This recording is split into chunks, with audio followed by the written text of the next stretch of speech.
There we go. Okay. So now, first of all, like, what are your questions? So let's go through them, or should I go through them along the way?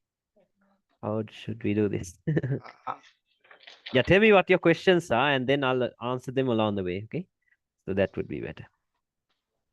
main basically, if a Direction. range is confirmed, then I will doubt where we can sell, where we can buy. Yeah, I'll show you. Okay. And Let's start. I will ask. okay. Yeah, let's do it. Okay. Okay. So first thing, now you know what strong highs and lows are, right? So something like this. This right here is what we call a strong high. Okay, this is what we call a strong high. So Liquidity grab, breakup yeah, structure. yeah. So stop loss has to be, yeah, liquidity has to be taken out, and then structure has to be broken like this. Okay, so once that happens, this right here will be what? A strong high. Okay, this will be a strong high, and same thing, this will be a strong low. Now remember, this formation is very important. Okay, this will be very important. Like some people call this the QM and all that stuff, right? A bullish and a bearish QM. So yeah, whatever I name you heard want to that call it, but some. like as long as you understand the logic behind it, it's more than enough. Okay, so something like this is a strong high, and this right here will be a strong low. Okay, this will be a strong low. And also now, when I say liquidity has to be taken out, like it doesn't have to be equal highs all the time. Okay, or else it doesn't have to be trend lines all the time. Now, yeah, this could be taken as liquidity, but it doesn't have to be this, because now you know the three candle formation, right? For a swing high and a swing low. I think I would have gone through that. Yeah. Yeah, yeah, yeah, Yeah, you know that, right? So yeah. if it just runs above one single swing high and gives you a break of a swing low, that's more than enough. Okay, that's more than enough. And remember, for the breaks, we will not be considering the wicks. Okay, so it has to always be with a body closing. Okay, you get that right. Now those days I used to use the wick breaks too, but we're not going to do that anymore. Okay, we'll be using body breaks only, because they are way more accurate than the wicks. Okay, so yeah, something like this. And then, and yeah, you know how these inducements and stuff works, right? Like, let's say we had something like this.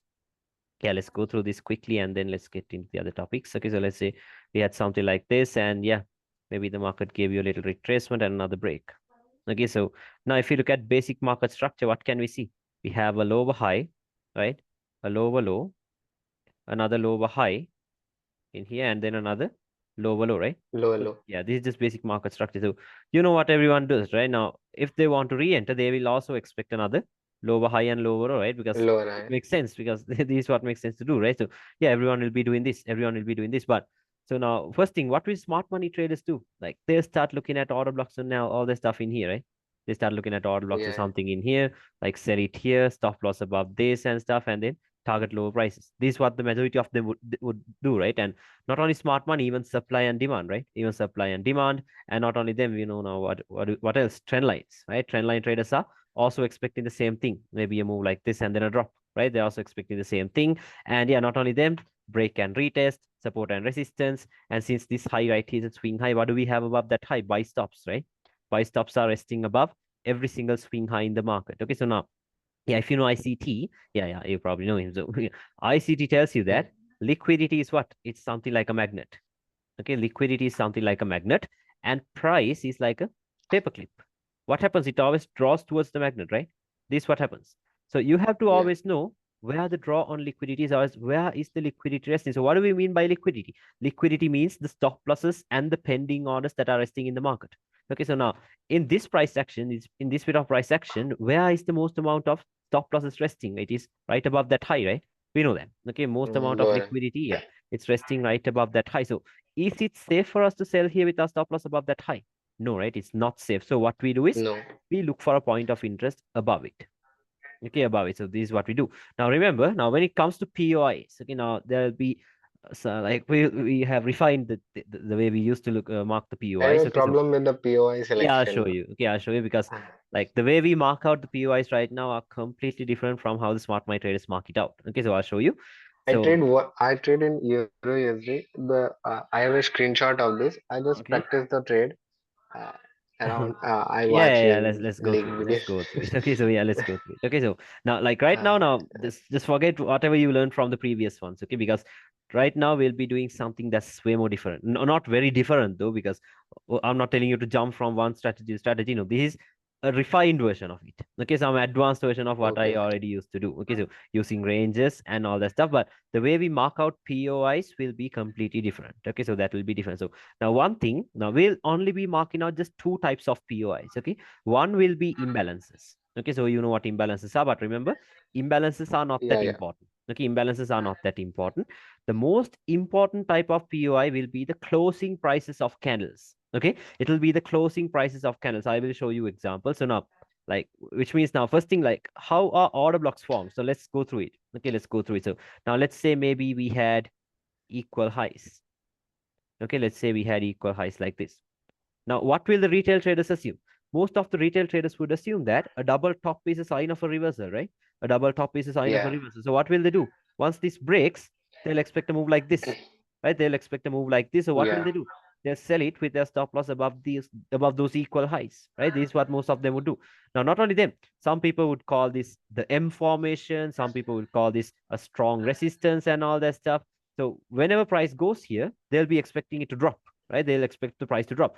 But now there's smart money, right? Smart money knows that there's a pool of liquidity resting above that high.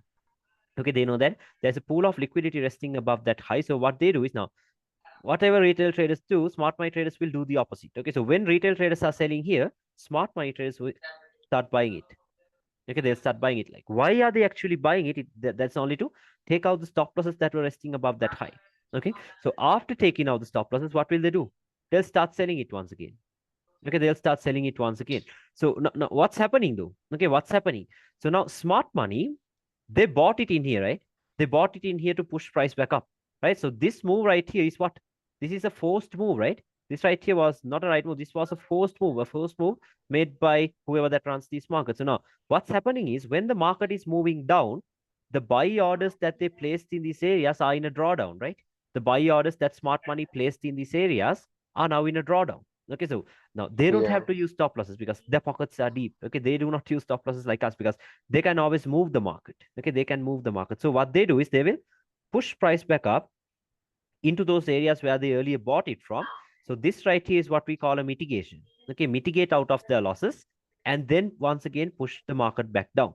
Okay, so what's the order block in here? Recently, What's that? can I speak? Recently, it's in Euro USD.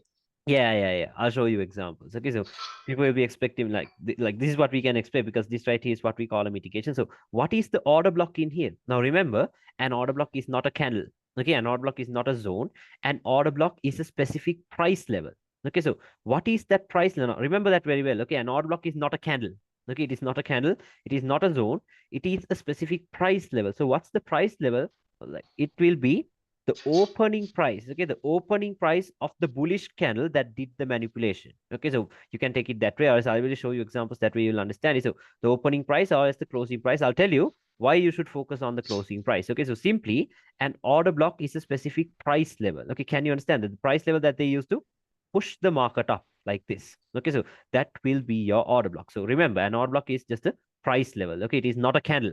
It's wrong. Okay, it is not a wick. It is not a. It's nothing. It's just a price level. Okay, so something like that. Can you understand that? Hope that's clear. Okay, so yeah, and the next thing Yeah. is now what's the breaker block? Okay, what's the breaker block? Remember, like a higher time frame order block is always a lower time frame breaker block. Okay, so Breaker block. yeah, a lower time frame breaker block. So what's the breaker block? The breaker block will be the last down candle before the manipulation. Okay, the last down candle before the manipulation is what Before we the call the breaker block. So rather than having the whole area marked out like this, you can always refine it to the breaker that might be in here. Okay, so something like this. So this is what we call a breaker block. But remember, now after today's session, you will not call it order blocks or breaker blocks or rejection blocks anymore. Okay, we'll just call it closing prices. Okay, so because like I'll tell you now, what we do right now is not purely smart money. Okay, because we have added Malaysian support and resistance into it. Okay, so the way we mark out the POIs are completely different from how smart money traders mark it out. Okay, so because we have marked out, like we have added support and resistance into it, so this is way more stronger liquidity and support and resistance. Okay, so this will be strong. I'll show you. Okay, so something like this. So these areas are the areas of interest for us. Okay, so something like this, the order block, this is the breaker block, and I'll show you rejection blocks once we get into the charts. Okay, so same thing in here. Same thing in here. Now, what will the retail traders do? They might think that a double bottom is a sign of a reversal, right? A sign of a bullish yeah. reversal. So what they would do is, once this breaks, they'll expect a move like this.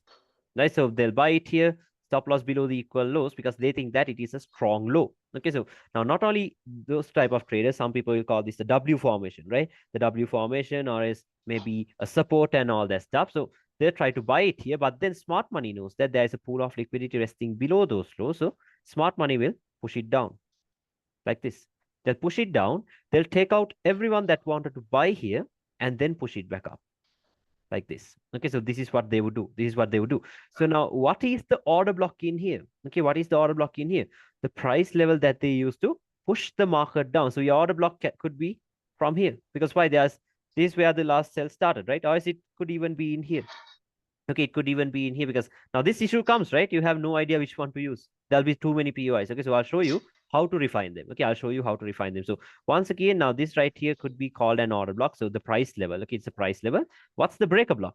The breaker block will be the last bullish candle before the down move. Okay, so a breaker block could be here. A breaker block could even be here.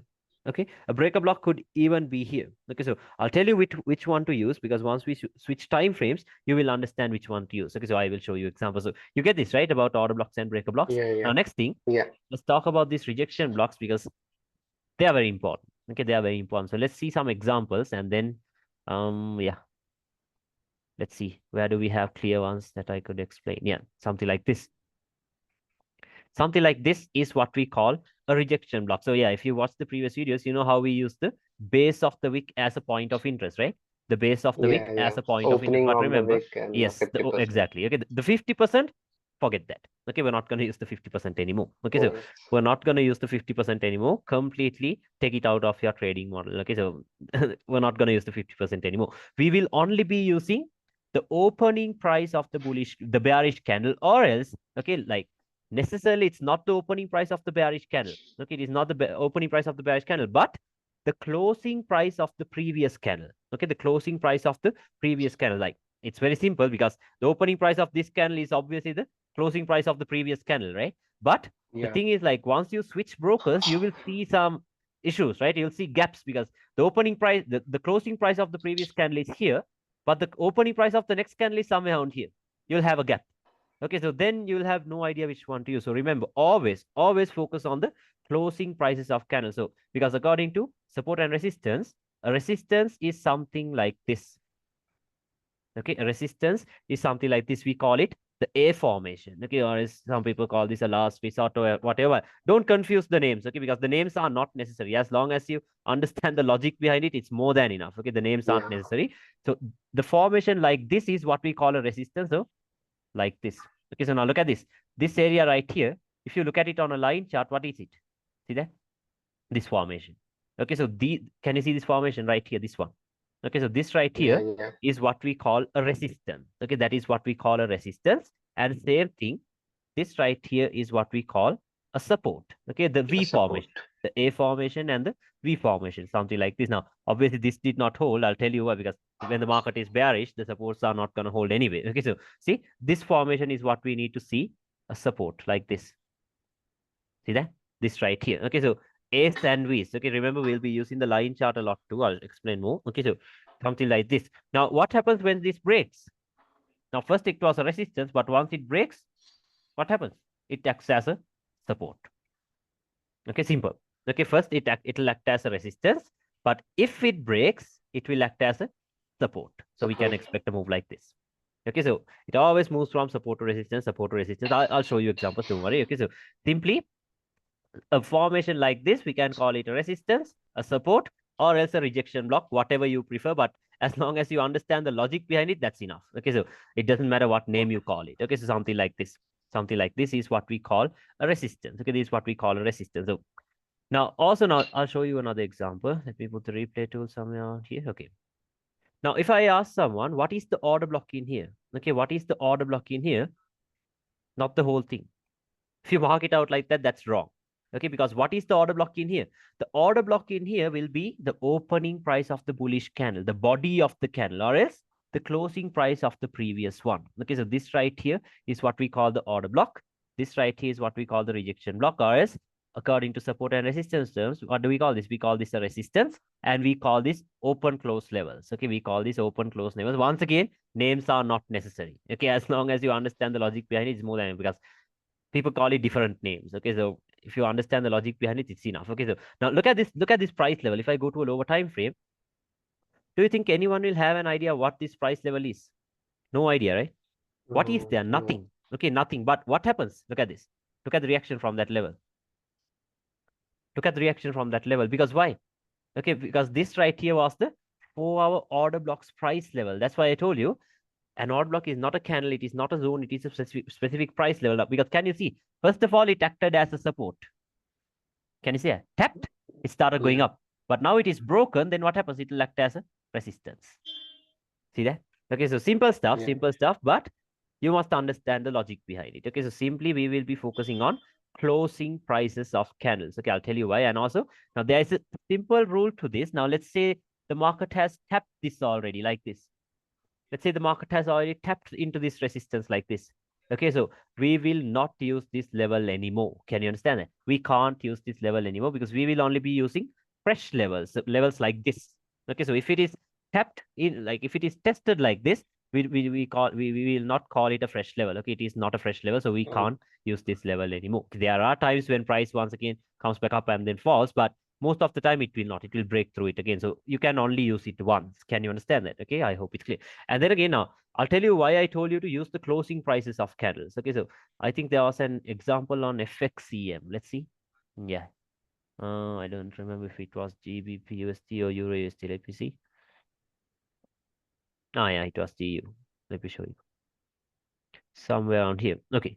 So now if I ask someone, what is the order block? What will they tell you? Either they'll mark it out like this candle. or it's like this. This is Yeah. what they would do, right? But I told you, what is the order block? Is it the opening price of this candle? No, it is the closing price of the previous candle. This one right here. Can you understand that? Okay. Not the opening price Can of you this explain candle. it? Okay. So now it's like this. I told you always use the closing prices of candles, right? The closing prices of the candles. So now, but the thing is now, the way the common traders mark out an order block is like this, right? Maybe like this, or it's from the opening price of this candle, the body of this candle right here. Uh, That is can what you they call an explain order it block, right? Okay. once So more? yeah, now simply what you should use is not the opening price of candles. Remember, it is not the opening prices that we're dealing with. Okay, we're not focusing on the opening prices, we're focusing on the closing prices. Can you understand that? The closing prices. So, like, you know how a candle is formed, right? A bullish candle, like it opens here, goes down, goes up, closes here.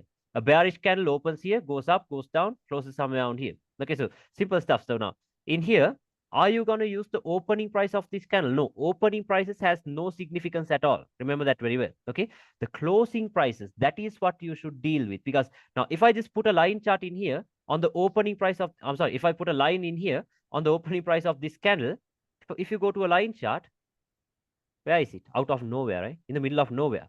But if you put it to the closing price of this candle and then check the line chart, where is it? On the resistance.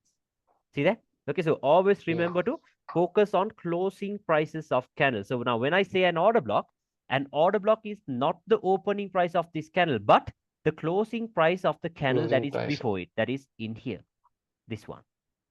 Can you understand? Because this closed here, this opened here, so we do not know why they gave you a gap, because that gap is present on some brokers. We don't know why, but always make sure you use the closing prices of candles. Can you understand that? Because now, look at this now. Most people will tell you, oh, this is the order block, the body of the candle. Let's wait until price gets here. But if you go to a lower time frame, look at where price is going to react from. Okay, there it goes.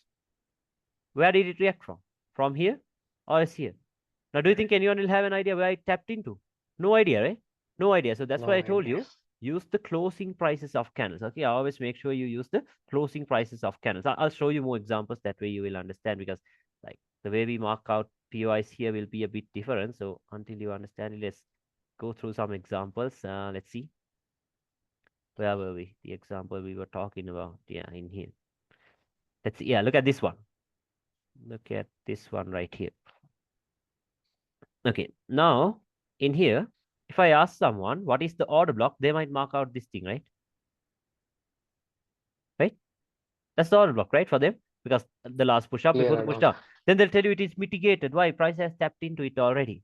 But what is the order block in here? I told you what the order block is, right? Is it the opening price of this candle? But Closing. no, the closing price in here. See that? Now has it been mitigated? Has that price level been tapped into yet? No. Uh, See that? Color of candle does not matter.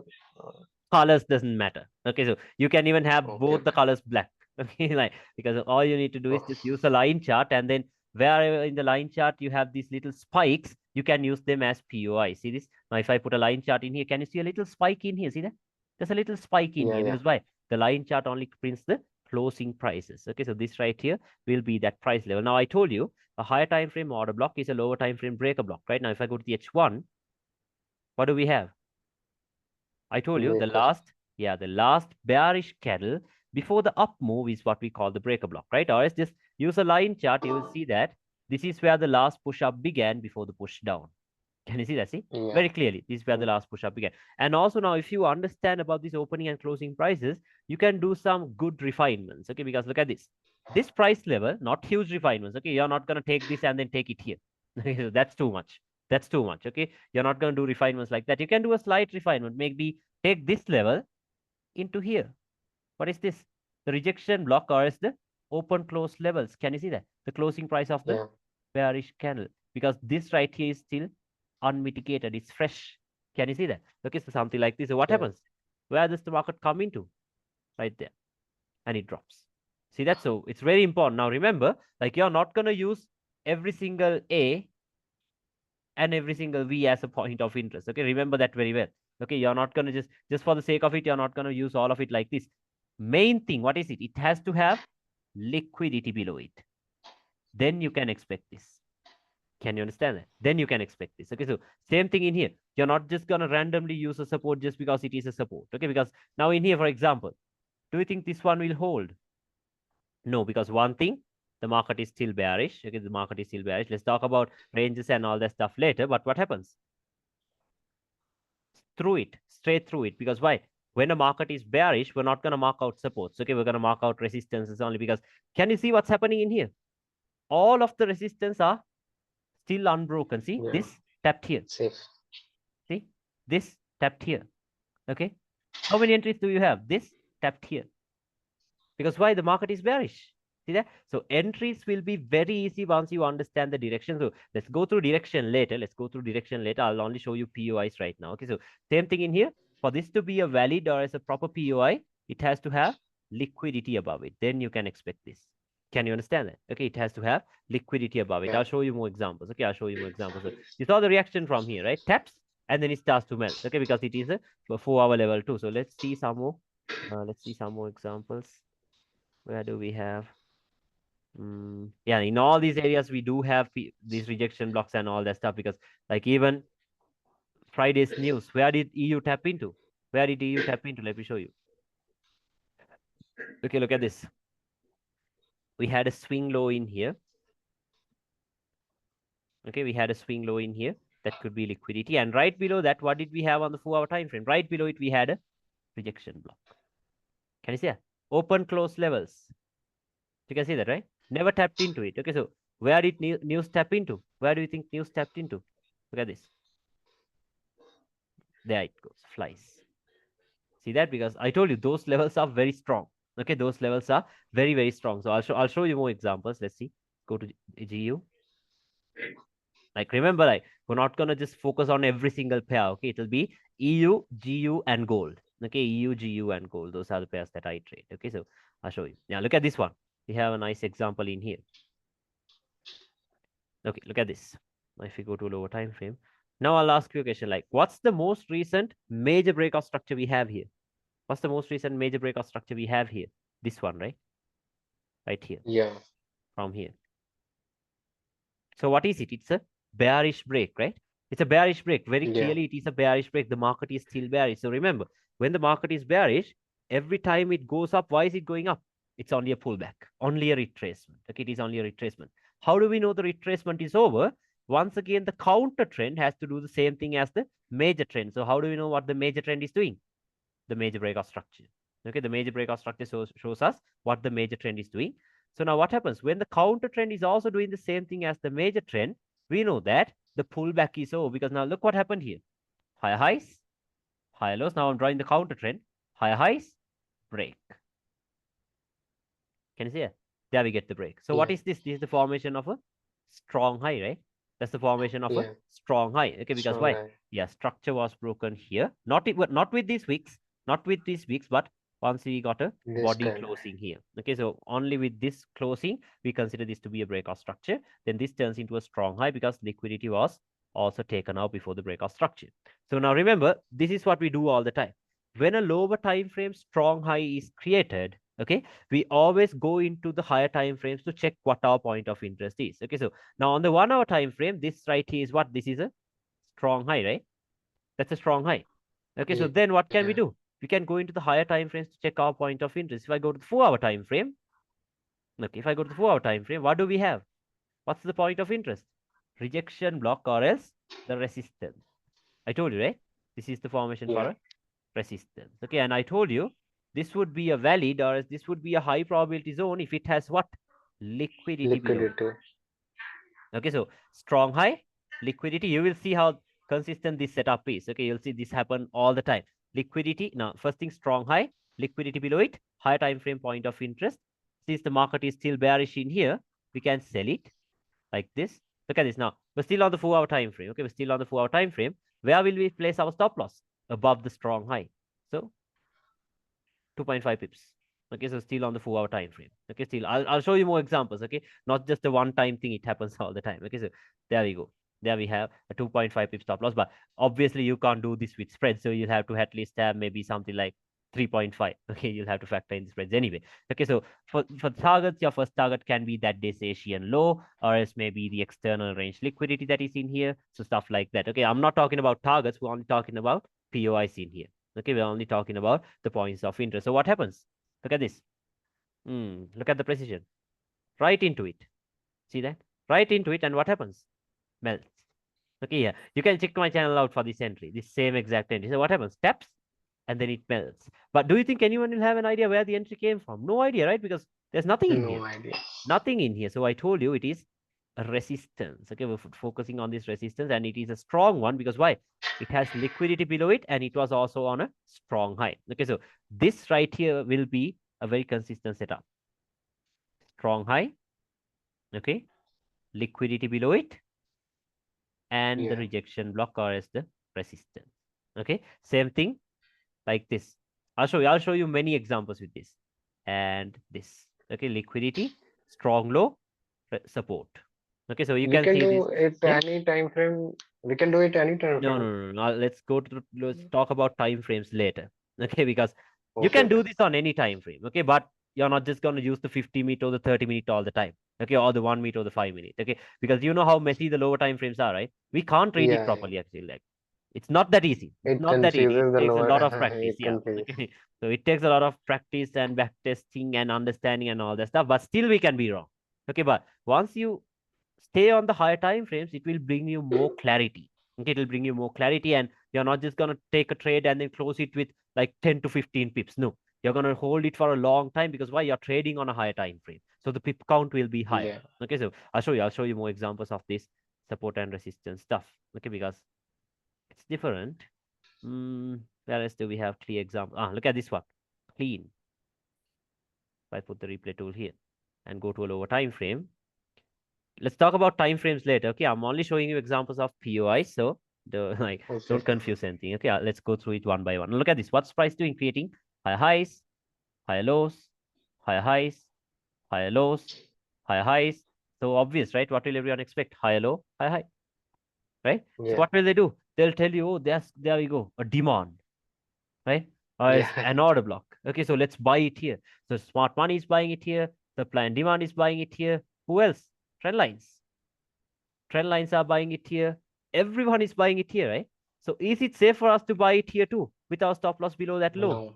No, not safe at all. So No. what we do is we identify the liquidity and then we look for a point of interest below it. Okay, so now if I go to the H4, what do we have right below it? A support or else a rejection block. Call it what like yeah, what do you want to call it? A support or else resistance or else a rejection block or order block. So the ITC terms. I prefer calling it supports and resistance. Okay, or else open close there. So that's better because it's not that confusing. Okay, so we have a support. We have a support in here. And also, I told you about this, right? Just now I told you Yeah. about this setup right here. Use a line chart. Isn't that the setup we have here? Isn't this a Yeah. strong low now? See that? Strong low, okay? Liquidity above it, and there we have the support. See that? There we have the support, Yeah. untested, unmitigated. And yeah, now if you want to, you can even do refinements of these POIs. Okay, so you can even maybe drop into lower time frames and then do some POI refinement. So let's see. I told you, right? A higher time frame order block is a lower time frame breaker block. That's the same way, a higher time frame rejection block can be a lower time frame order block. Okay, now on the 4-hour time frame, what is this? Just the support, right? A rejection block is the closing price. But if you go to the 1-hour time frame, yeah, once again, even on the 1-hour time frame, it is a support. But let's check the 30-minute. What is it? A clear full-bodied order block. See that? Okay, that's why I told you, like, once Yeah. you switch time frames, you will get a different view of it, because you can call it a rejection block. I can call it an odd block. None of it is wrong. Okay, so the best thing to call it, just call it a support. Okay, so that's, and yeah, let's check how we can refine it maybe. Yeah, look at this one. On the 50-minute time frame, like, I'm not going to take this price level and then move it here. That's wrong. That's too much of a refinement. Okay, so that's not even refinement. You're completely changing the zone. Okay, so refinements has to be like around 2 to 5 pips from the zone. So maybe you can take this level and then move it to somewhere around here. Open close levels. Can you see that? Okay, so Yeah. somewhere around here. Yeah. Yeah, and then what you can do is maybe from when everyone else is buying it here with their stop loss here, we can buy it here.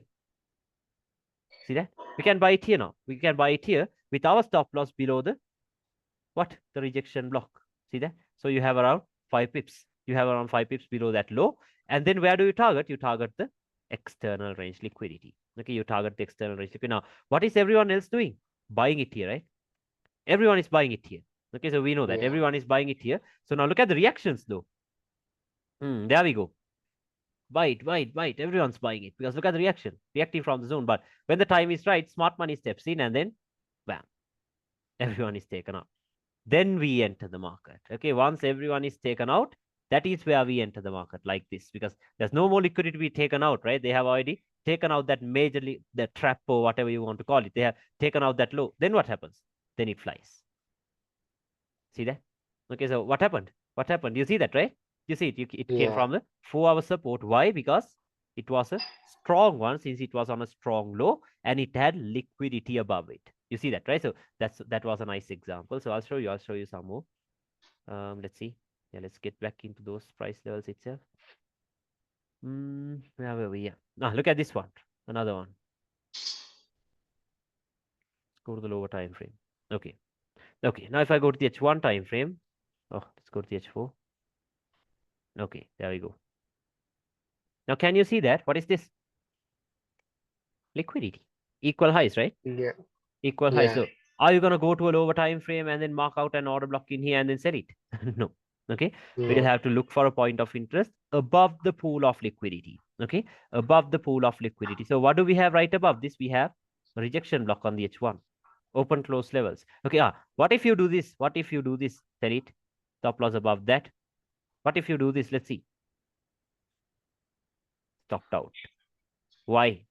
Why did that happen? Okay, so remember, it doesn't matter how clear your lower time frame POIs are. Okay, you're not gonna use them unless you check with the higher time frames. Because remember, when you spot the liquidity, what you should do is you should go to the highest time frame to check Higher your time point frame. of interest. Okay, like most Okay. people will start marking out the POIs from the 1 minute time frame. Why? To get a tighter stop loss.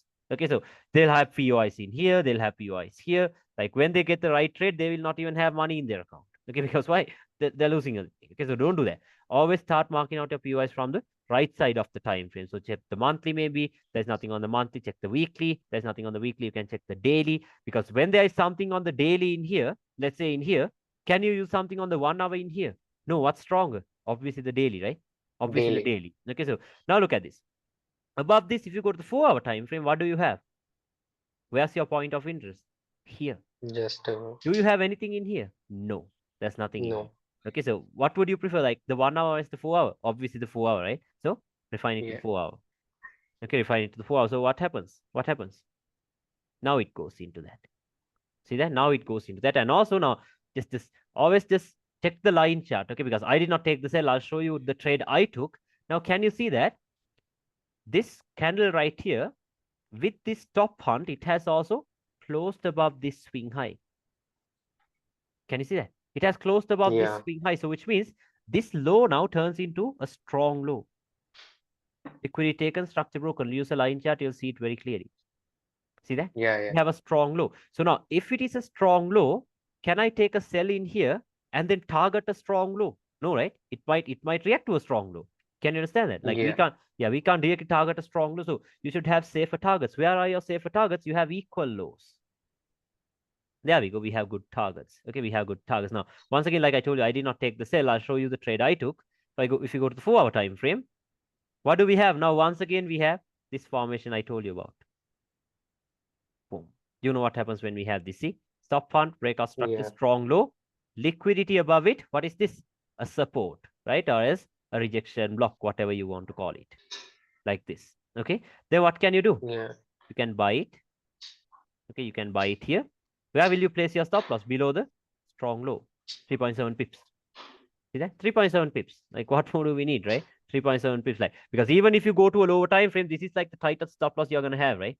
Okay, we know that. So if you can get it from a higher time frame, what's the purpose of going into the lower time frames? Some people I see they're even using the seconds time frame. Okay, so don't do that. Yeah. Yeah. Okay, if you are doing that, delete them. Okay, because they are messy. We can't like trust me, we can't. Okay, we can't read them like that. It's hard. It's very hard. Okay, because just think of this. Just think of this bullish candle only. Okay, just think of how the inside of this bullish candle would look like on a 30-second time frame, or it's on a 1 minute time frame, right? We might have this and the breaks. You might want to sell it here, but price goes up because why? It is reaching this pool of liquidity. See that? So lower time frames are very messy. Okay, stay on the higher time frames if you want more clarity. Okay, so what happens? Look at the drop from that to this. Okay, now don't worry because this is a strong low. It has liquidity above it. Now look at the reaction. Goes back up. See that? It goes back up. But once again, can I target this strong high? No. Use a line chart, you'll see why. No. Because it is a strong high. Liquidity is taken out. These are broken. Breakup section. Okay. Just go to a 1 hour time frame. You will see it very clearly. Can you see that? Very clearly, Yeah. liquidity is taken out in here and structure was maybe broken in here. So once again, what do we do when there is a strong low on a lower time frame? I told you we go to the higher time frames to check our point of interest, right? When there's a strong Yeah. low on or a strong low or high on a lower time frame, we always go to the higher time frames to check our point of interest. So on this strong high that was created on the H1, what do we have on the H4? What is this? A resistance. Can you say same exact thing? A resistance. Yeah. Okay, we have the rejection block, whatever you want to call it, but something is missing. What's that? No liquidity below it. Liquidity. See that? No liquidity below. But yeah, it did play out from this zone. Okay, but I did not take the sell. I only took the buy in here. And also I closed it out at 50 pips. Okay, so just 50 pips. Okay, so because I did not hold it directly up to here. So what happens? Look at the reaction. Whoa. Look at that. Okay, and this right here, this could have even been a better entry because one of my students took this and sent it to me, I remember. I think, yeah, look at this. He refined this 4-hour zone into what? Into the 15-minute support that was over here. Yeah. See that? Okay, so More then, refinement. yeah, so the entry would be even better. See that? Even a better entry like this. What happens? There it goes. See that? There it goes. Okay, there it goes. And then look at the reaction from the top one too. Yeah, it did play out from the top one, even though there was no liquidity below it. Look at the reaction. Can you see the precision? Still on the higher time frames. Okay, still on the higher time frames. So you don't have to go to the lower time frames. Okay, just completely forget the lower time frames if you want to increase your win rate. Okay, stick to the higher time frames because you don't want to like the thing is like I used to play on the lower time frames too. Okay, like when I did not have a proper understanding. But you see, like once you take so many losses on lower time frames, you become frustrated, right? You think like Yeah. this shit is not gonna work. Okay, you just completely try to give up. But stay on the higher time frames, you'll gain more confidence. You'll gain more confidence because your direction is right, your POIs are right, and all that stuff is right. Okay, so make sure you stay on the high time frames. And like the thing is, like, do you think anyone will have an idea where these entries are coming from? No idea, right? Look at the No way. and did I even go to a 1 minute or 5 minute time frame? No, but look at the precision. See that? Okay, you don't have to. Okay, you don't have to. So I'll show you more examples. That way you will understand it. Okay, so let's see about POIs. Yeah, let's get back there itself. Let's come from here to yeah, and also like I'm not gonna tell you it's gonna give you sniper entries every single time. Okay, like sometimes we will have this set up very clearly, but then the market does this. That happens. But as long as you know how to manage your risk, okay, you do not have to worry about the losses. Okay, so Yeah. that's the thing. You don't have to worry about the losses because see, like for example, yeah, here we go. A nice example. See, what is this? This is a strong high, right? Liquidity taken. Okay, structure broken. Perfect. Strong high. We have liquidity below it. Yeah. But did the resistance hold? No. Yeah, it did hold though because it never went above the strong high. See that? It never went above the strong high, but obviously, like you're not gonna take a sell here and then place your stop loss above that high, right? That'll be too many pips. Let's see. Yeah, 30 pips. Are you gonna have a 30 pip stop loss? No, no way. I will not. Okay, because I remember this because I got stopped out in here. Okay, like try to refine it to a lower time frame, sold it, and yeah, stopped out. Okay, because see this the the the drawdown was too much. See, I used the 5 pip stop loss or something, and this happened. Okay, so don't worry, don't worry. Like I told you, as long as you know how to manage the risk, you don't have to worry about the losses. Okay, so I'll show you more examples. Yeah, look at this one. Where did this tap into? Took out this swing high, took out this swing high, tapped right into the open close level. Tapped and boom. Look at this one. This was FOMC. Okay, I'll show you a trade with FOMC. Can you see that the market has broken above this swing high? Can you see that? A bullish break. You can Yeah. see a bullish breakup very clear. Not with this wicks, but once you got a body closing in here. So which means now this low turns into a strong low, right? Liquidity taken out and structure broken. So what did I tell Yeah. you? When a strong low is created on a lower time frame, where does your focus go into? To the higher time frames, right? I told you now. On the 4 hour Yeah. time frame, this is a strong low. But if you try to pick up your POI from the 4 hour itself, how many do you have? You have an order block. Okay. You have a rejection block or as a support. You have another support in here. Are you gonna buy from all three of them? You can't, right? You can, Yeah. but you'll get stopped out many times. Okay, but that's why we go into the higher time frames. Now, if I go to the daily, what do we have? A support in here. See that? For our strong low, Yeah. there goes our support in here. Now you can maybe go into lower time frames and then refine this level. You can play around this level. Okay, so if you go to the H1, let's check. Yeah, we have this liquidity taken out. Yeah, let me make the line straight like this. Yeah. Now look at this. You can maybe refine this one into the 1 hour support that is in here. Can you see it? I told you. Okay, now you Yeah. can slight refinements. Okay, you're not gonna take this and then take it somewhere around here. That's wrong. Okay, just slight refinements, 2 to 5 pip refinements. Maybe take this, take it here. See that? Taking it here. Okay, so now let's see what the market is gonna do. Now, if you understand about ranges, you will see that the current range you have is from here to here. Okay, from here to here. And then this right here is the internal range liquidity. This is your high time frame point of interest. Okay, now this day we have FOMC coming at 11:30 p.m. Okay, you know what FOMC is, right? So FOMC comes at Yeah. Yeah. 11:30 p.m. Okay, so now look what they're doing. What are they doing? Look at this. Equal lows. Building up, building up. So right below that, what's our point of interest? A daily support. See that? They're feeding liquidity into that daily support. So are you going to make any unnecessary moves in here? No, you're not. No. Okay. Yeah, now not only liquidity in here. Look at this trend lines. Yeah. See that? Perfectly playing out from a trend line. So before news, this stuff happens. Okay, it goes from supports, it plays from resistances, it goes from trend lines and all that stuff. But patiently wait. Okay, patiently wait. What happens now in the next hour? News comes and then boom, there it goes. See that?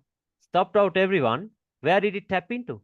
Now you see where it tapped into, right? Into the Yeah. is this a Daily. just random 1 hour like support or rejection block? No, it's a daily level. Okay, it's a daily level. So what happens? You enter at internal range liquidity, you exit at external range liquidity. External rates. Okay, so what happens? Oh, news. You're done. See that? So it's pretty strong stuff. Okay, it's pretty strong stuff. So all you have to do is just understand the logic behind it because I told you about this setup, right? Yeah. It's the same thing that happened here, but like not the same though, because if it looks exactly the same, then anyone will make money in this market, right? It's not that clear, but it's the same exact thing, right? See, we had a strong low. Okay, we had a strong low. We had liquidity above it, but not like this, but like this. Liquidity above it.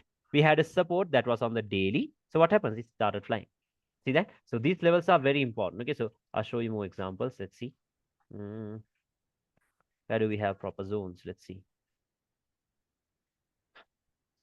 Yeah, we go in here. Look at this. Yeah, where did this step into? Resistance. See that? Ah, yeah. Yesterday I was, not yesterday, I think it was 2 days ago. I was showing one of my students, like he asked me how I got this. I got an entry somewhere out here. Yeah, I'll show you. Look at this. Okay, now if I go to the H1, what do we have in here? A strong high, right? What is that? Yeah. Why is that? Because it has taken out liquidity and it has Breakup broken structure. structure. The thing is now, if you try to pick up a POI from this time frame itself, can you do that? No, right? Look how messy it is. So many weeks. So what do we do when a lower time frame strong high is created? We always jump into the higher time frames, right? High So time if you frame. go to the 4-hour time frame, what do we have? We have a resistance in here. Why are we marking this one out? Because these ones are already mitigated. This is the fresh one. Mitigated. Okay. But then again, if I go to the daily time frame, where's your daily point of interest? See that? Just Yeah. So which one are you going to use? 4 hours the daily? Obviously the daily, right? daily. Yeah. So why? Strong ones. Okay, you're going to use the strong ones. So now if I go back to the H1, now once again, we have that same exact setup I told you about. Can you see that? Okay. Yeah. Right here. Liquidity and the sell. So where's the liquidity? Here we have a swing Just high below very it. clearly. A swing high. Now this is not just random swing high. Okay, this is not just a random swing high. This is not just a swing high liquidity, because now you know how, like, what people teach, right? Oh, there we go. These full bodied order blocks are strong, right? This is something like a drop base and a drop. Okay, this is what, this is Yeah, the supply. mark the zone and Okay, so lower yeah. time frame. Now once price gets here, and with the slightest break you get on a 1 minute time frame, there comes everyone jumping into sell, sell, sell, sell, sell, sell. But Yeah. you have to understand what, there is a daily zone in here. So why would it reverse from a 1 hour zone, right? What's stronger? 1 hour is the daily, obviously the daily. So Daily. these are going to get taken out. Okay, people are going to sell here. So that will create a pool of liquidity in here. See that? So what are we doing? When everyone else is selling it here, we sell it here. Stop loss can go above these wicks. See that? So you have around what? 5 pips. And then you can target the external range liquidity. Once again, let's talk about ranges later. Okay, I'm only showing you the POI. So we can sell here, enter at internal range, exit at external range, like this. Okay, so you get the setup, right? So now, do you think anyone will have an Yeah. idea what this is? No. No. No idea. Just a random line out of nowhere. But look at the reaction from that random line. Oh, there it goes. What is it now? Now you know that, right? This will be a daily point of interest. And then Yeah. comes the drop. See that? Did you see where it came from? From a higher time frame. Okay, like even like right now, let's go there. Like the current price action on GU. Do you have any idea where it reacted from? Any idea where No. this reacted from? No idea, right? No idea on this time frame. Go to the monthly. Where is it reacting from? There we go. A support. Monthly support. See that? So where is the move coming from? Can you see that now? So Yeah. very strong levels. Okay, so these are very strong levels. See, that is why news flew up, because it was on a support. When it is in a support, do you think news is gonna come down? No. Supports are meant to take price higher, right? Resistance are the ones that are meant Yeah. to take price lower. So when news comes, when price was on a monthly support, can you expect the market to drop? No, you can. The only thing you can expect is No. the market to fly.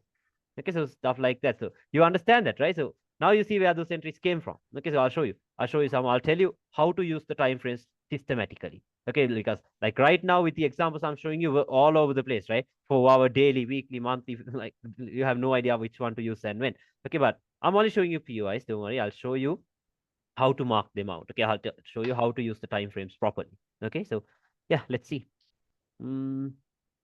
Yeah, look at this one. I got stopped out in here because see, if I sell it here, you know what I would do? I sell this with a standard 5 pips stop loss. But look at the drawdown, it was too much.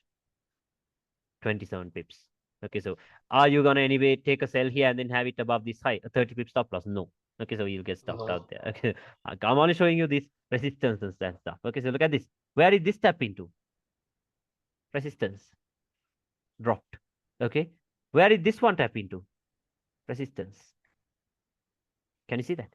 Okay, so it keeps on Yeah. happening. It keeps on happening. Okay, because I can't make these things up, right? Even if you go to your chart, you'll see the same thing. Okay, so look at this. Where did this tap into? Once again, resistance. See that? Look at the precision. Look at the precision. Yeah. Taps and instantly. Okay, it just melts. Okay, I'll show you more. Look at this. Where did Asia tap into? Open close level. See that? Open close level. So let's see. Let's see some more. Where do we have clear examples? Yeah, look at this one. Where did this tap into? Here, before falling. But yeah, it did give a bit of drawdown. But yeah, it still fell. Look at this. Where did this tap into? Here. See that? Keeps on happening. Okay, keeps on happening. Let's see. Let's see some more. Look at this one. Where did this tap into? Use the line chart, you'll have your answers. Resistance. See that? Where did this one tap Yeah. into? Where did this one tap into? Use a line chart. What is this? Resistance. Where did this one tap into? Where did this one tap into? Line chart. Resistance. What happened? So many entries. So many entries. And also, once we go into trade in ranges, okay, properly, you will see that once you take your entries here, you're not just going to randomly close it with 10 to 15 pips. Okay. Once you understand the range, if you take sells here, your final target is here. Okay. You will see that. Okay. Because from internal to external range, and not only that. Okay. Now, where do you think this one tapped into? No idea on this time frame, right? This one right here. No idea. Okay, so that's why we do the multi-time frame analysis all the time. Once again, I'll show you how to use the time frames. Okay, I'm only showing you examples of the POIs. What do we have on the daily? Resistance. Can you see that? The A formation. Yeah. Right here. Okay, now if I go back to the 4-hour time frame and go to the candlestick, look where price is tapping into before falling. There it goes. Look at that. Can you see that? Like, you see the precision, right? You see the precision from these levels. Okay, these levels are very strong, the support and resistance levels. Okay, so let's see some more. Yeah, even this one.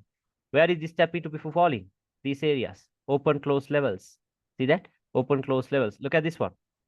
Look at this one. Once again, we have this setup. Can you see this? See that? Yeah. Stop punt, breakout structure, strong high, liquidity, resistance. Can you see the resistance in here? What happened? Look at that. No drawdown. Look at the entry. Tapped and Sniper melted. entry. Sniper. That was news. Okay, I'll show you. I'll show you some more. Let's see. Yeah, look at this.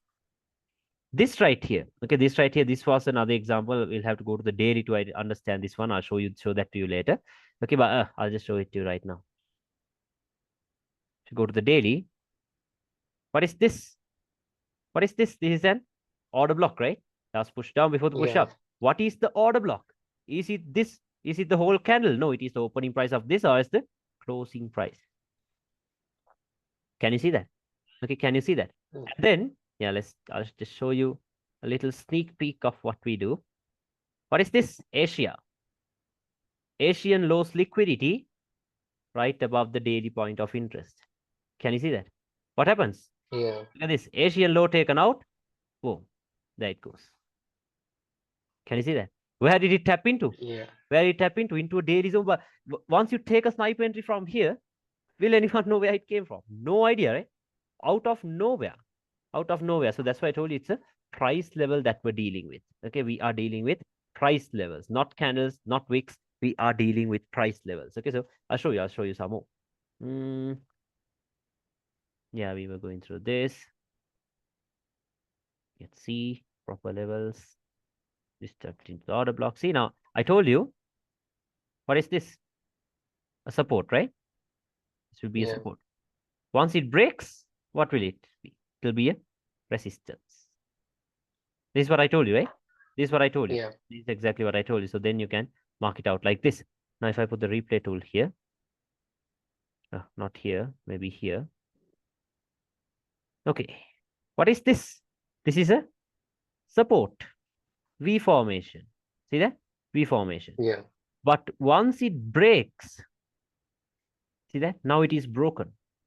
Once it breaks, what happens? It will act as a resistance. Now look at the reaction from that same line. There it goes. Can you see that? Okay, so yeah. These stuff should be marked out on line chart. That's the thing. Okay, this is not the YouTube stuff. Okay, this is very different. This is very different from those stuff. Okay, so I'll show you more. Yeah, same thing. And once a resistance breaks, what happens? First, it will act as what? A resistance. Once it breaks, you know what happens? It will turn into a support. Support. Okay, so let me show you an example of that real quick. Yeah, in here. Okay, what is this now? A resistance, right? This will be a resistance. Yeah. What happens now? It's broken. Not yet. There it goes. It's broken. Can you see that? A resistance is Yeah. broken. Then what will it do? It will act as a support, right? It will act as a support. Now, do you think anyone will have an idea what we're using if we draw a line like this? They'll think it's an imbalance. No. But what happens? Look at this. There it goes. Taps and flies. See that? Resistance breaks, Yeah. turns into a support. Okay, turns into a support. Can you understand the new way of marking out the POIs? Let me know before we move on. Is that clear? Yeah. Was that clear? Okay, yeah. I know, like, even though you tell me it's clear right now, when you go into the charts, you will have questions. You will have so many questions. Okay, that's okay. That's okay because, like, I'm showing this to you because I've been doing this for a long time. So, and I've been teaching for a long time. So, I can show the same examples again and again and again without even opening charts, without even opening charts. Okay, but the thing is, I can't fake this thing, right? It's the same chart we're dealing with. I'll show you. Let's backtest all of this price action. I'll show you what happened. Okay, I'll show you what happened and all that stuff. So yeah, you understand this, right? About the POIs. Okay, you understand about the POI. See, like even in here, even though it did not give us the sniper entry, where did it tap into? Resistance. See that? Tapped Yeah. and melted. Like look at this. This is Monday. Okay. What is this? What is this? Open close levels, right? Yeah. We did have a resistance in here, but I'll tell you why we use this. Because on a lower time frame, this is a strong high. Stop punt, breakout structure. Can you see that? It's a strong high. Yeah. Now, once again, do you think they'll tell you, oh, he used 50% of this week. But are we using that? No. You know what we're No. using. Okay, so look at the entry. Taps and melts. See that? It happens. Okay, it happens all the time. Okay, so now let's get back into that example. But now you understand it, right? Support, resistance. Yeah. Support broken turns into resistance. We call it SBR. Resistance broken turns into support, RBS. Names aren't necessary. Just understand the logic behind it. Once the A formation breaks, it retests. Once the V formation breaks, once again it comes up, retests, and then fall. Okay, so something like that. Okay. Now if I get back here, so now you know what to do, right? Once you spot the liquidity, what are you going to do? You're going to go into the higher time frames to check what your point of interest is, right? You'll go into the higher time Yeah. frame. So because the thing is now, let's say you had a daily zone in here, but a very clear 15-minute order block in here. Are you going to take the trade from the 15-minute? Never. No. You'll get stopped out for sure. I can guarantee you that. For sure, you're getting stopped out. Okay, so always make sure to focus on the higher time because I showed you an example of this, right? Once you use the 1 hour, you get stopped out because why? There's a 4-hour zone above it. Okay, so something like that. Yeah, now what could happen is now the market might start to come up. Once it gets here, it might give you reaction. So what happens? Everyone is hyped up about their trade, right? Like posting it on Instagram, Yeah. saying it's already 1 to 2 and all that stuff. Okay, but then all of a sudden this happens. Everyone stopped out. Everyone that wanted to sell here gets stopped out. Okay, so now what is this? This was a manipulation, right? It was a manipulation of the sellers, right? But remember, Yeah. it wasn't just a manipulation of the sellers. It did something important too, something else that is important. What is that? The market was doing lower highs and lower lows. Now, all of a sudden, you have a move like this. What would you think? Now, you might think it's a bullish breakout structure, right? You might think it's a Yeah. bullish breakout structure, but that's the thing. If you consider it to be a bullish breakout structure, that is the inducement we're talking about. That is the trap. Okay, people are induced into believing that this right here is a breakout structure point, but it's actually not. Okay, so same exact thing. So people might think it's a breakout structure point. So now when price starts to come down, everyone will start to look for buys from somewhere around here, right? Why? Because they thought that it's a bullish breakout structure. But no, once we go into ranges, you will understand that this right here wasn't really a breakout structure. This was a sweep of internal range liquidity because the current range we had was from up here to down here. And this right here was only internal range liquidity, not a bullish breakout structure. Okay, so now what you could do is like what I personally do is let's say we had a daily zone in here. I go to the 4 hour and then see if I could refine it a bit to the upside.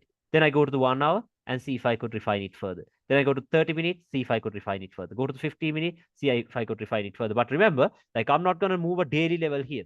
That's too much. Just you saw that. You saw how we do the refinements, right? Just slight Yeah. refinements. Okay, just slight refinements. And then what I do is I'll sell it. Sometimes my stop loss will be above the lower time frame point of interest, or else just the standard 5 pip stop loss. But if you are new to this, I'll tell you, please make sure you have your stop loss above the strong high.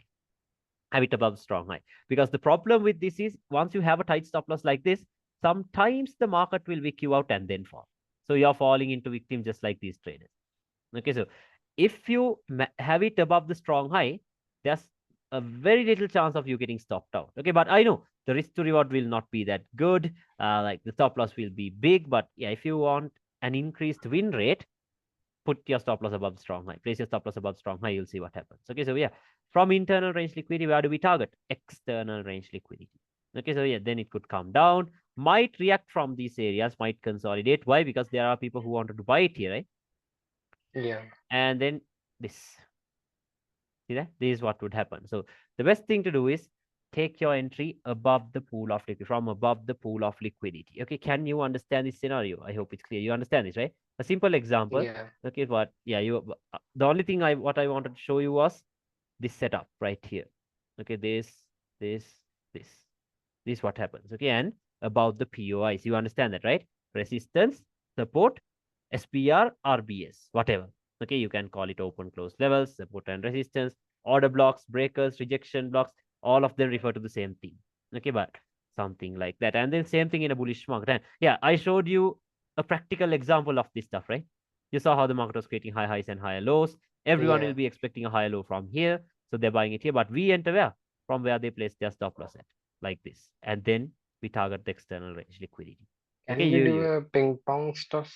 you can do ping pong stuff, but trust me, once you do the ping once you do that stuff with your live account, you'll be frustrated.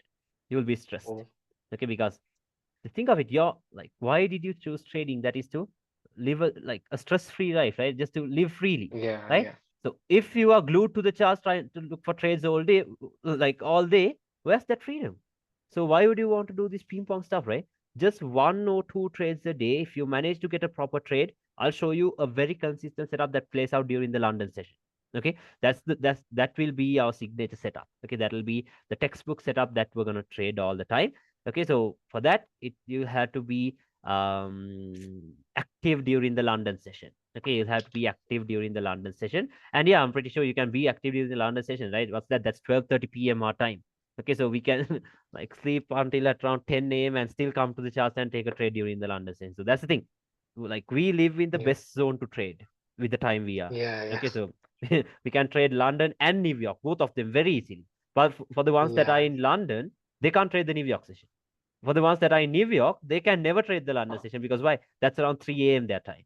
Okay, so that's the thing. We are in the best times to trade. So I'll show you something that plays out very consistently during the London session, and let's go along with that. Okay, so don't get into that ping pong stuff. Just forget it completely because it's very stressful. I've done that and no, don't do that. Okay, we'll just focus on one setup a day. If we get that, we're out. We're done for the day. Okay, so that's how you can build the consistency. So yeah, you understand these setups, right? I hope it's clear. Okay, yeah. so yeah, now I'll show you that setup I told you about that plays out during the London session. Okay, so yeah, from the previous videos, I have gone through it a bit.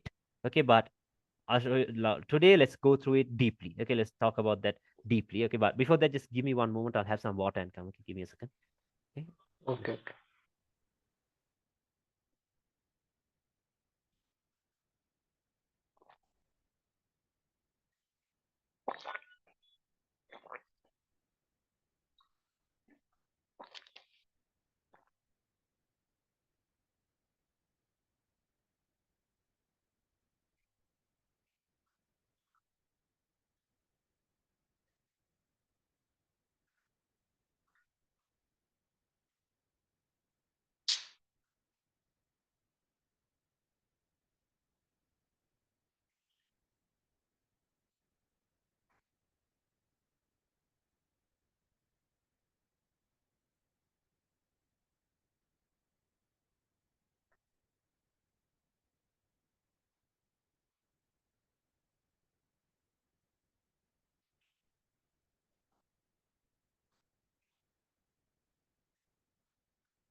Can you hear me, bro? Yeah. Okay. So now let's talk about that London Open setup I told you about. Okay, so for that you have to understand Asia. Okay, you have to understand about Asia because now you would have seen that most of the time Asia does not Asia does not move a lot, right? Asia does not Yeah. move a lot, right? It can. I'll tell you what to do if it moves a lot. Okay, but most of the time, what happens is Asia just consolidates, right? Like it's in a consolidation phase. So let's say this right here was the Asian session, like this. Yeah, let's say this is Asia. Now, what happens? Now, there are these breakout traders, right, who are expecting moves like this. In case if the market breaks above the Asian high, they're expecting the whole day to be a bullish day. Bullish. Okay, same thing. If it breaks below the Asian low, they're expecting the whole day to be a bearish day. Bearish. Okay, so this is what they're expecting. So what they do is above the Asian high, they place buy stops. Okay, below the Asian low, they place sell stops. Because why? Either way, it doesn't matter where the market will go, they think they can make the money. Okay, they think they can make the money. But now there's smart money, right? The smart money. So what will they do? They know that there's a pool of liquidity resting above this high. Okay, they know that there's a pool of liquidity resting above and below the Asian high. So what they do is now remember Asia always ends at the New York midnight time. I'll tell you the times that I use because what's the date today? It's the 6th, right? Yeah. So from today Yeah. onwards, New York, like US, also will change their times. Okay, so Oh, for like I'll tell you. Let's talk about timing once we get into charts. Okay, so from today they're changing like the daylight savings time will change. Okay, so from today New York's kill zone will be at 5:30 p.m. New York session will be at 6:30 p.m. Okay, so it goes forward by 1 hour till I think March or May. I do not remember. Okay, so let's talk about that later. But yeah, now Asia ends at the New York midnight time.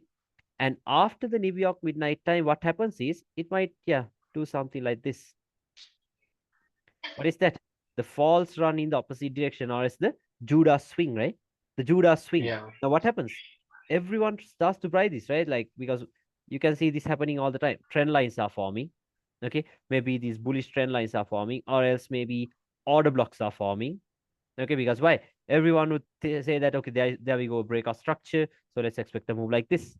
So it makes sense, right? This is what everyone would expect. But what happens is when the market opens above Asia, okay, so remember for this setup, the main thing we're focusing on is timing. Okay, timing. We're going to use time and price because everyone talks about time and price, right? But no one knows how to use it. Okay, so today I'll tell you how to use time and price properly. Okay, so timing properly. So because time is very important. So what happens? It goes up. So if the market opens above Asia during London Kill Zone or London Open, what can we expect? Boom, for it to reverse. Okay, so what we do is above the Asian high, we look for a higher time frame point of interest where London Kill Zone or London could get into. Okay, London Kill Zone or London could get into. So because what makes this a high quality point of interest is the Asian highs liquidity. Okay, and remember one important thing to note is that you're not just going to randomly sell above Asia or buy below Asia. No, this will be a very high probability setup to go with when the overall trend or is when the major trend is what? Bearish. Can you understand that? Okay, you're not just going to Yeah. randomly buy below Asia. Okay, or sell above Asia. When the market is bullish, are you going to sell above Asia? No. Okay, so you're going to just don't fight the trend, okay, because as the saying goes, the trend is your friend, right? You have to go with the Yeah. trend, not against it. Whenever you try to go against it, it will knock you out. Okay, so you must try to go with the trend itself. So when the market is bearish, this will be a very consistent setup to go with during the London session. Okay, during the London session, this will be a very consistent setup to go with. Okay, so this will be the first type of setup. I'll show you examples. I'll show you so many examples, then you will understand. But you understand this, right? You understand the logic behind what's happening in here. Okay, so that Yeah. is what we would do. And same thing in a bullish market. Okay, so what would happen? Now, after the New York midnight time, the market might start to calm down. So what happens?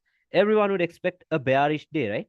Everyone would expect a bearish day. Maybe trend lines are forming like this, or maybe order blocks are forming in here, supply zones are forming here. Everyone is expecting this to happen. But are we expecting that? No, when everyone is expecting a bearish day, we know that since London has opened below Asia, this was a manipulation, so we can expect it to fly up.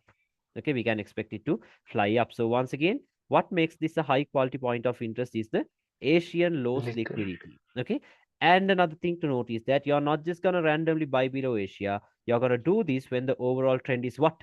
Bullish. Okay, when the market is in an uptrend. Okay, when the Yeah. market is in an uptrend, this is when you look for this setup.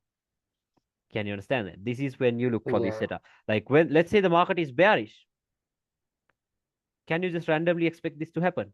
No. Okay, No. try to ride the trend itself. Never try to go against it. Okay, so this will be the first type of setup. You understand this, right? Because I have talked about this during the previous sessions too, but today let's go deeply into it. Okay, I'll show you how to use this in combination with the ranges. Okay, I'll show you. So you get this, right? So this will be the first type of setup Yeah. to go with during the London session. Now, there's another type of setup. Okay, there's another type of setup. So something like this. Let's say Asia has done this. What has Asia done? Created a strong low. Can you see that? Asia has Yeah. created, I'll show you examples. Okay, so these are just drawings. I'll show you examples that way you'll understand. Okay, so what has Asia done? Asia has taken out liquidity and broken structure. So what did we do when Asia wasn't strong? When Asia was consolidating, we were expecting London to take out Asia, right? We wanted London Yeah. to take out Asia, a manipulation of Asia. But remember, when Asia is strong, can we expect London to take it out? No. Okay, when No. Asia is strong, remember, keep this in mind. Okay, when Asia is strong, specifically on the 4 hour time frame. Okay, on the 4 hour time frame, an order block or else a rejection block will be created. Okay, on the 4 hour time frame, an order block or else a rejection block will be created. Okay, so an order block could be here, a rejection block could be here. So what London Killzone or London Open does is it's not going to do this. They're not going to do this.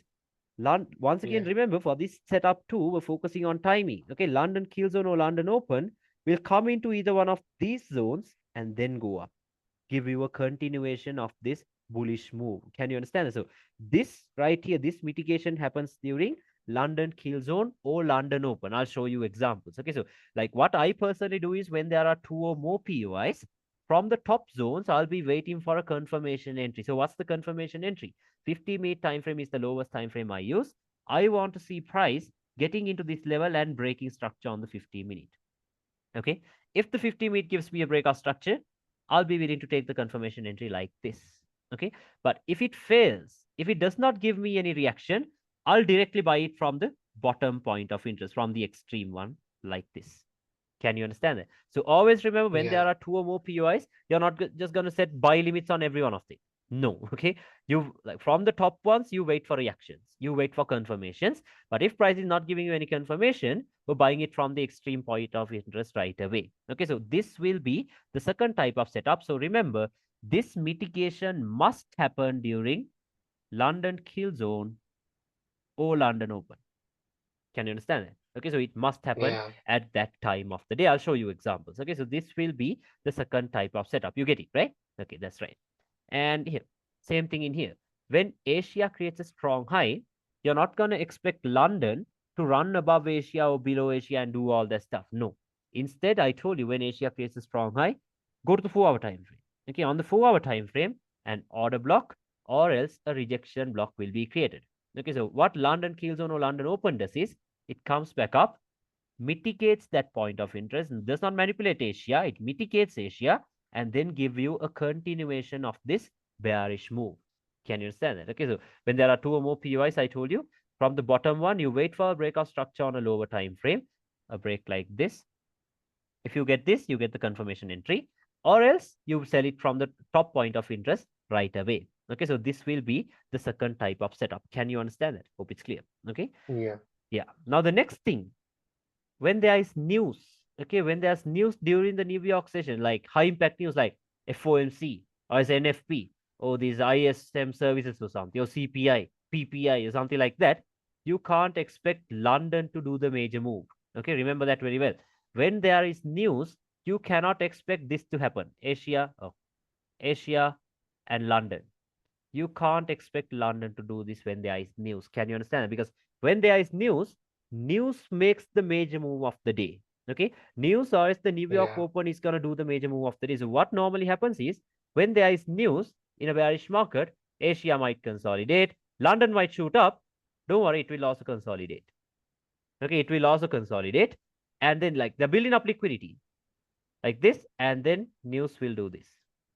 Can you understand? So something like this is what happens when there is news. Asia, London, New York.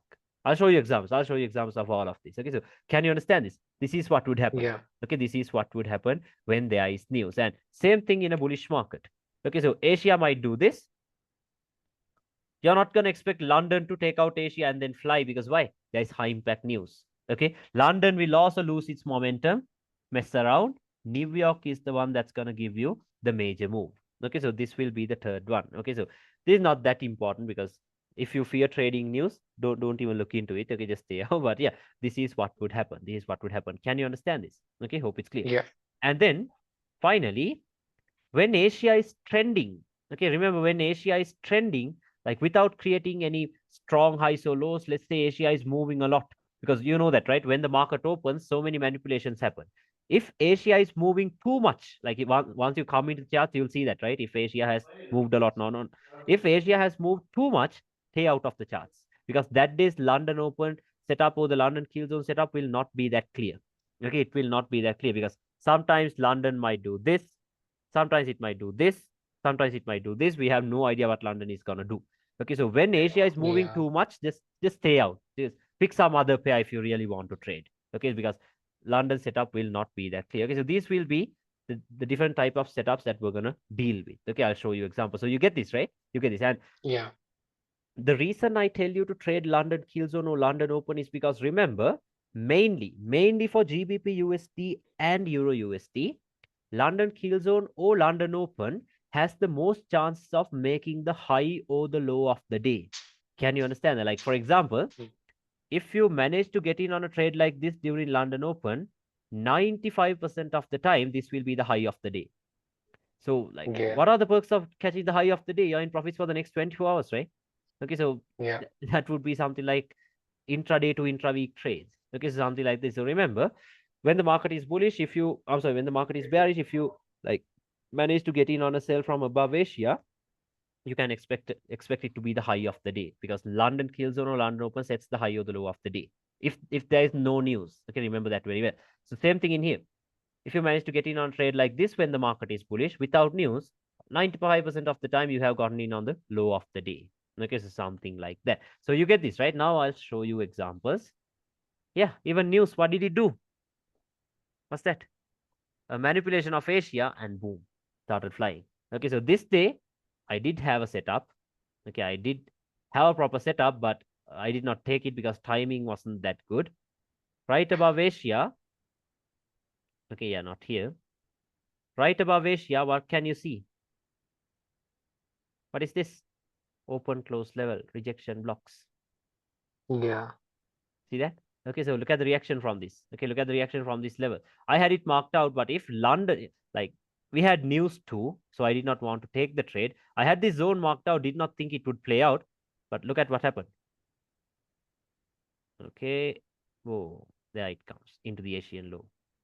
Can you see that? So ignore this move. Okay, Yeah. like yeah, we couldn't get in on the buy. Let that go because you don't have to get in on the major move every day to like make money, right? If you just get in on a sell like this and then have proper targets, you're done. Like this.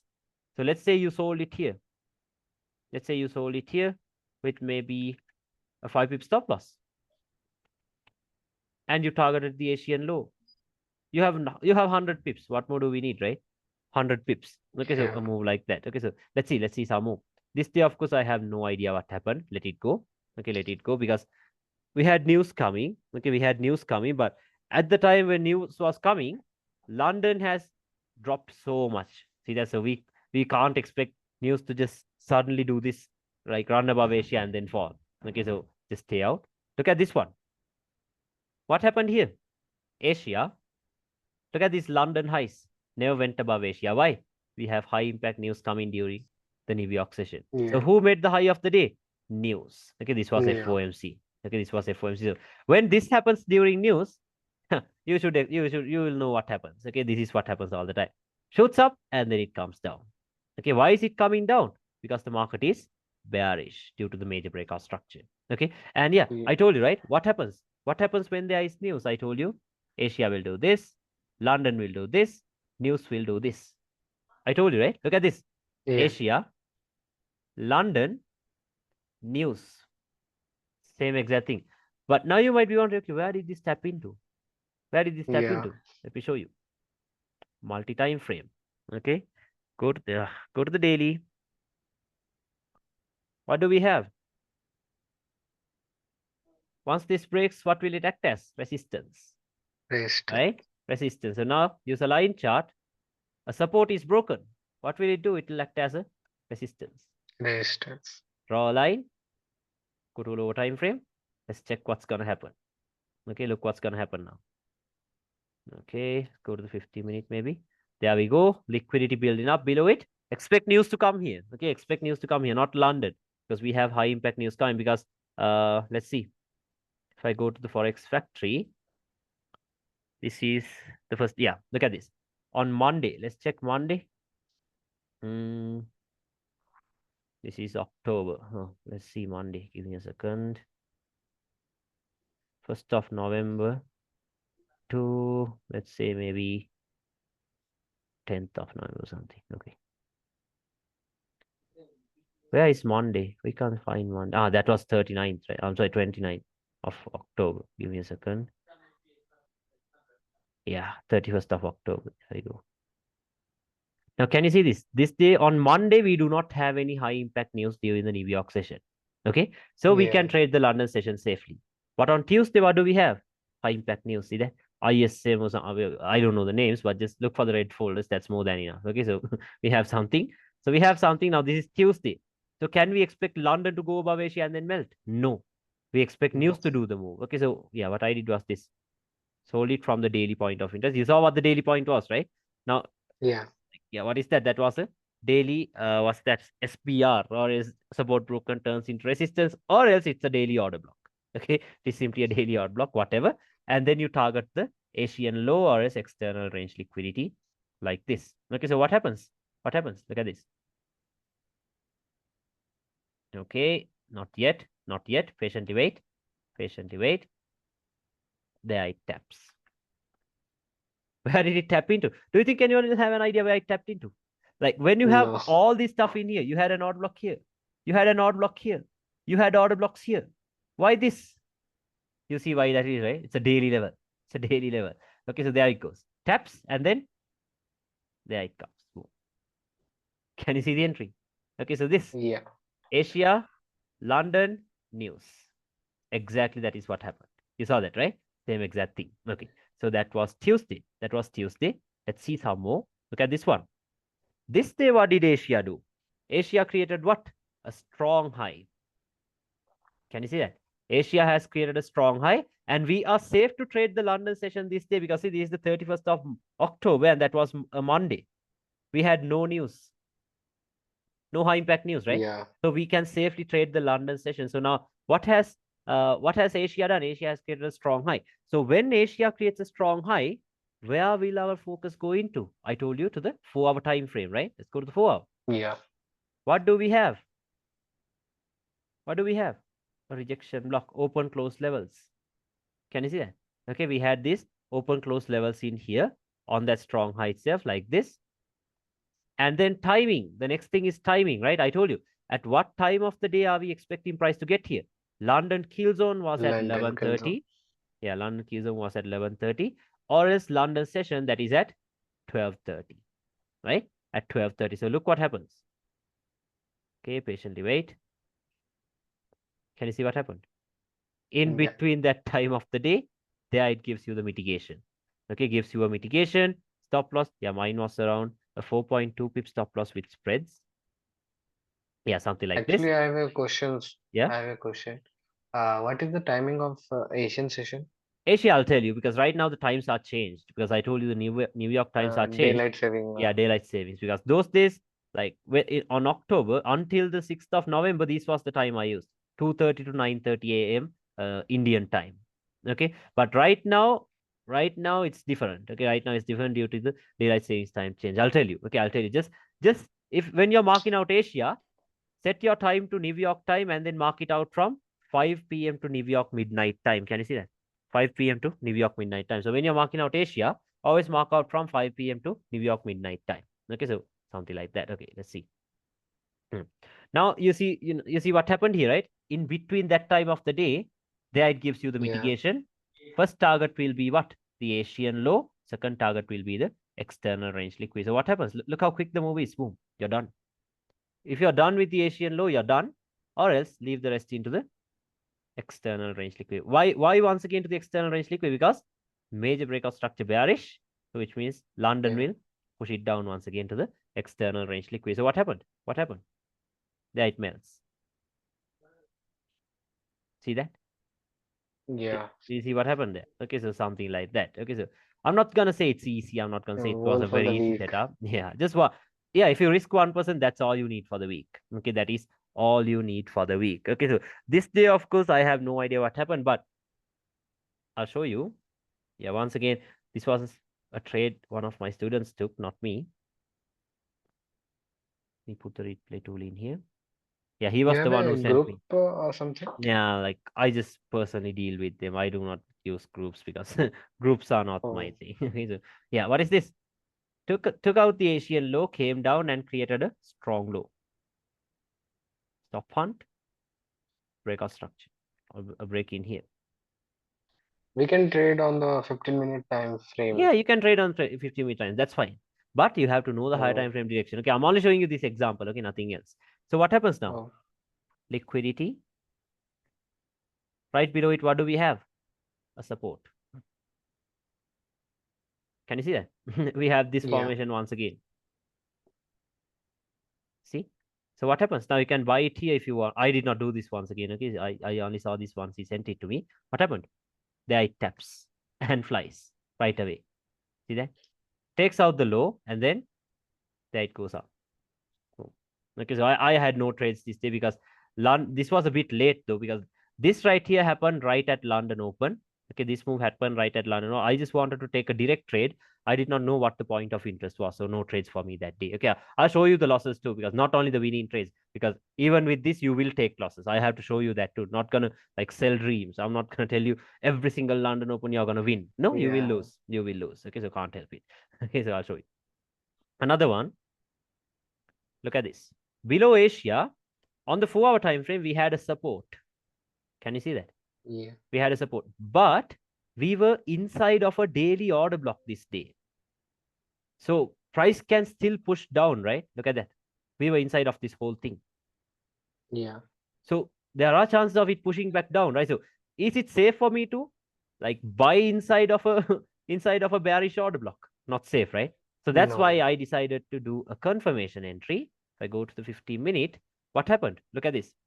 It came down into the 4 hour point of interest and did the stop hunt and gave the break. See that? So there we get the yeah, confirmation. So then what do we have in here?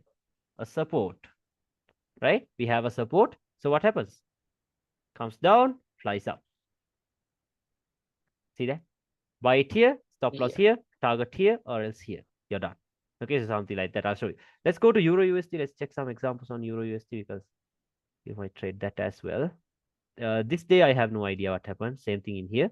This day we had news, so you can see what happened, right? Asia, London, and New York news. See that news? Okay, so let's see. Let's see. We were going through this stuff on GBP USD. Where did we stop? Yeah, look at this one. A very nice setup. Asia, London, New York. At what time does the New York kill zone open? 4:30 p.m. Right? Look at the move. yeah, Look at the move. 4:30 p.m.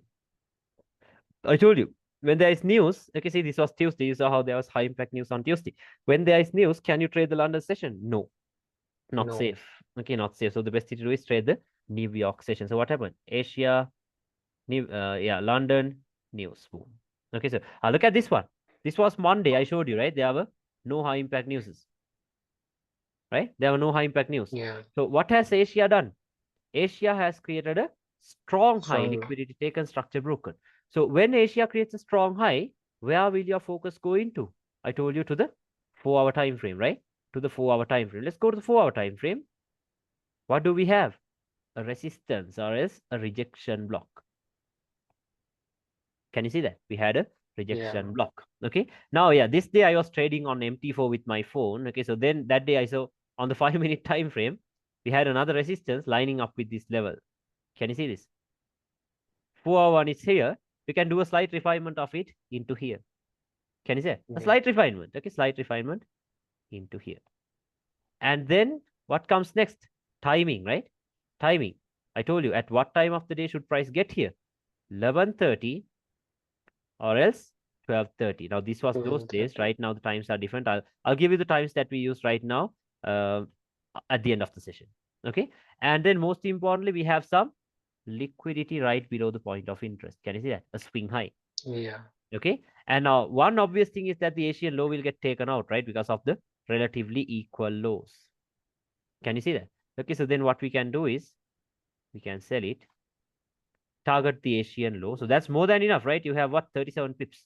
Okay. 37 pips. Yeah. Stop loss will be around 5 pips, the standard one. Like this. Okay. So let's see what happened. Look at the timing. Okay. Look at the time. This is what we focus on mainly. Okay. So look what happens. 11:30. Right at 11:30. Can you see that? Tapped, Yeah. gave us a reaction, went back up.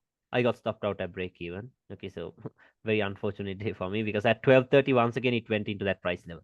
See that? But eventually, I did come back into the targets. Did you see where the entry came from? Do you think anyone will have an idea where it came from? No idea, right? In the No middle idea. of nowhere. Okay, but can you see the precision? Like Yeah. like once again, I can't make these things up, right? You saw the precision. Taps and it Yeah. melts. Okay, like even if you did not do the refinement, even then you had a nice entry. See that? Even then, Yeah. if you use the 5 pip stop loss, you had a nice entry. So, like, it can't even get any better than this, right? This is enough. This is more than enough. Okay, so that's it. Okay, so let's see. Let's see some more. Look at this one. One of the cleanest days ever. I only managed to get in on the sell. Okay, but I had the buy marked out too. Look at this. What has the Asia done? Asia has created equal highs. Can you see that? Yeah. Oh. Okay, let me mark it out. And Asian low has created what? Equal lows. So now very obvious, right? Both of them are going to get taken out. Okay. So Yeah. now let me go to the 4-hour time frame. Let's check for POIs there because there was nothing on the daily, obviously. Let's go to the 4-hour time frame. What did we have? Below Asia, did we have any point of interest close by? No, because Asia has already tapped into the support that was in here during Asia. Yeah. And you can see that, right? But above Asia, what do we have? A rejection block or as the open close levels as well. Can you see that? You can see that, right? Yeah. We have that. So below Asia, nothing on the 4-hour. Then let's check the 1-hour. What do we have on the 1-hour time frame right below the Asian low? Support. Yeah. Can you see that? Support. Okay, so let's mark it out like that. And then what's the next thing we focus on? The final thing. Timing, right? Timing. Okay, so at what time? 11:30, 12:30. Can you understand this? Can you see how I'm Yeah. doing the same exact thing every day? Same exact thing. Okay, so what happened now? Hmm. Patiently wait until the time is right. There we go. Now we are interested in trading because London kill zone has opened. Now, yeah, I had this marked out, but I could not take the trade because I was focused on sells. Because why was I focused on sells? Because the major breakout structure was bearish, right? So the best thing to do is look for Yeah. sells itself. You see that, right? Okay, so we will go with sells itself. Okay, so stop loss can be placed where? Below this order block. 2.1 pips, see there? Below that order block. Still on the 50 time. And where can you target? Asian high. Can you understand setup? You could have done this. Yeah. Okay, so what happened? Comes down. There it goes. Look at the time. Right at 12:30 on the dot. Okay, right at 12:30, there it taps into our point of interest. Asian low taken out, and then what happens? Done. Fake move. See that? You're done. But are you gonna hold the runners or anything? No, no, no. Don't trust it. Okay, do not trust these moves. Let it go. What I did was I sold it. Okay, I sold it. 5 pips stop loss. Where am I targeting? All these lows. Because why? We are still bearish. This right here was Yeah. only a fake move that happened with London. Who cares if it is fake or not, right? If you can make the money out of it. Okay, we don't care. Like if I managed to get in on the buy, I wouldn't even focus on the sell. But I thought the buys might be risky because the major breakout structure was bearish, so the market might want to come down. Okay, so something like that. So what happened? Done.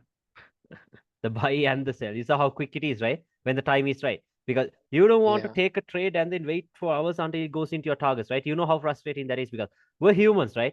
If we are in a Yeah. trade, what do? Until it goes into the targets, we check the phone. Like, am I wrong? No, right? We do that. Even I do it.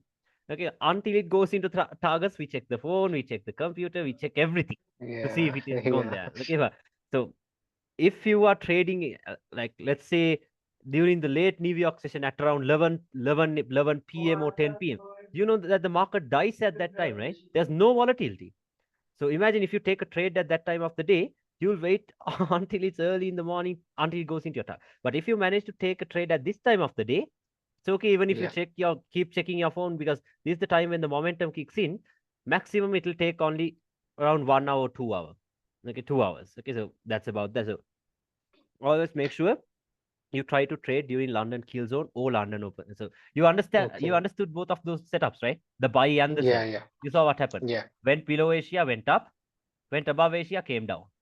Okay, so why did London why did it fall off? Because the market was still bearish. Okay, the market was still bearish. That was that day. Okay, so let's see some more. This day, of course, I have no idea what happened, but Asia created a strong low. So on the 4 hour time frame, let's see what was there. I told you. What gets created on the 4 hour time frame when Asia creates a strong low? I told you an order block or else a rejection block, right? I told you Yeah. that happens all the time. So what do we have created during Asia? Order block and a rejection block. Okay. Or else in support and resistance terms, resistance broken turns into support and a support. Yeah. See that? So we have that. You can call it whatever you want to. And yeah, what can we expect London to do? Tap into either. I hate days like this because like I'm not good with these confirmation entries. Like I miss them. Okay, I miss them. So look at what happened this day. Okay, let's mark out the timing to 11:30, 12:30. Okay. Why are we expecting a buy now? Because Asia is a strong low, liquidity taken, structure broken. Okay, so what happens? Okay, there we go. Time is good. 12:30 comes the fake move right into the order block. Can you see it? Yeah. Right into the Yeah. order block. So I missed it because I was waiting for a confirmation. What happened? Fly. Oh, see that? Where did the move come from? Do you think anyone will have an idea? No, but you know where it came from. No. Right from the 4 hour order block. Okay, so you see the importance of higher time frames, right? I'll show you more. Yeah. The higher time frames are it is the key, okay, not the lower time frames. This day I have no idea what happened. Asia was just trending because what I did was now Asia created a strong high this day. So you know what happens, right? We go to the 4 hour time frame and we mark out the order block and the rejection block. We wait for price to react from either one of these zones. But Yeah. London did not do that. So can I force a move? Like if London doesn't do that, can I push it up? No, right? Only thing I No. can do is just let it go. Okay? 11:30, 12:30. Was my setup clear? No, if my setup isn't clear, then why should I trade it, right? Just let it go. Let it go. That's why I told you. Just focus on one consistent setup, master it, because as you gain consistency, as time goes by, all you have to do is trade the same setup but with a bigger lot size. That's all you have to do, Yeah. right? Yeah. Bigger lot size. Okay, so don't try to trade every single setup you see. Okay, that's where I will. That's the mistake you can do. Okay, so something like that. So let's see. Look at what happened here. Asia created equal highs. Look at the time of the reversal. Okay, 11:30, 12:30. At what time did they give you the reversal? Oh, into the Asian low. Can you see that? Right into the Yeah. Asian low. Okay, so that was that day. Let's see some more. Look at this one. Is the Asian high a strong high? No, right? So let's see. No. Now, I missed the buy. I took a sell though because of timing once again. Because right below Asia, what did we have? This a support, right? We had a support, and yeah, now very close to this, we had a resistance in here as well. But I took the risk from here on the H1 time frame. We had a resistance very closer in here. Can you see that? Okay, we had that. Yeah. And then what's the next thing we focus on? What's the next thing? Now remember, this was a very risky setup because there was a 4-hour resistance in here as well. You saw that, right? So when it is Yeah. Yeah. risky, you're not gonna risk the same amount you risk for all the other trades. No, you're gonna risk a little bit lower. Like common sense, right? Makes sense. So like this, Yeah. Yeah. 11:30, 12:30. So if at this time of the day, if it's up, I'll sell it. If at this time of the day, if it is down, I'll buy it. Can you understand it? The importance Yeah. of timing. Okay, if it is below Asia, I buy it. If it is above Asia, I sell it. So yeah, this day we had to sell it because it was above Asia at this time of the day. We're selling it. Where do we target? Asian low, right? Asian low. You Yeah. can have like a 5 pips standard lot size. Okay, so what happens? Wait, patiently wait. There we go. 15 minutes early though. Can you see? Yeah. Taps. Okay, because don't expect it to be perfect all the time. Okay, like sometimes there'll be some issues, like sometimes it'll be a bit late, sometimes it'll be a little early like this. But yeah, eventually, like if you understand the logic, it is more than enough. Okay, so what happens? There it comes. Boom. Into the targets. Can you see that? Even Yeah. this day was a break-even day because why? I closed it, I moved it to break-even in here, and then this bullshit happened. Can't help it that happens. Okay, so we can't help it. Okay, so let it go. You saw that, right? You saw what happened here. Okay, so that was that day because there was no news. Okay, there was no news. That is why we're trading this. Now this day, Friday, 14th of October. Let's check that day. I think we had some high impact news. 14th. What do we have here? News, 6 p.m. Yeah. Is it safe for us to trade the London session? No, No. right? Not safe. Then what do we trade? We trade the New York session. Okay, so let's see what London structure has formed for us to trade the New York session. I'll show you a very nice example, like the setup I showed you. I told you about set up like this, right? I told you this. Okay, so Yeah. what happens here? What is this? Asia has created a strong high stop fund Strong eye. breakout structure. Okay, now I'll tell you what will everyone do? What will everyone do? Oh, choose the order block that broke structure, right? Yeah. That's the order block that broke structure. So once again, when it comes inside of that, sell, sell, sell, sell. Every time the market structure breaks on a lower time frame, sell it. Okay. Supply and demand traders will tell you this is the supply that broke structure. Okay. They'll tell you Yeah. this is a drop base and a drop. Not only smart money and supply demand, who else? Trend lines. They're also selling it. Yeah. Are we doing that? No. This is internal range liquidity. Okay. And what do we have above it? A resistance, a strong one. Why? Because it is on a strong high and it has some major liquidity sitting below it. Okay, so look at this. Yeah. This is how you could have traded news. Sell. Okay, we can sell it. Stop loss where? You can have it around, like if you are new to this stuff, have it above the strong high. No problem because your targets are anyway the external range liquidity. Okay, so Yeah. even if you had it above the strong high, you have 10%. But I did not do that like I told you because I don't want 9 pips. The maximum I use is 5 pips like this. Okay, so look at the move. Can you see that? Right into it. Right into it and then done.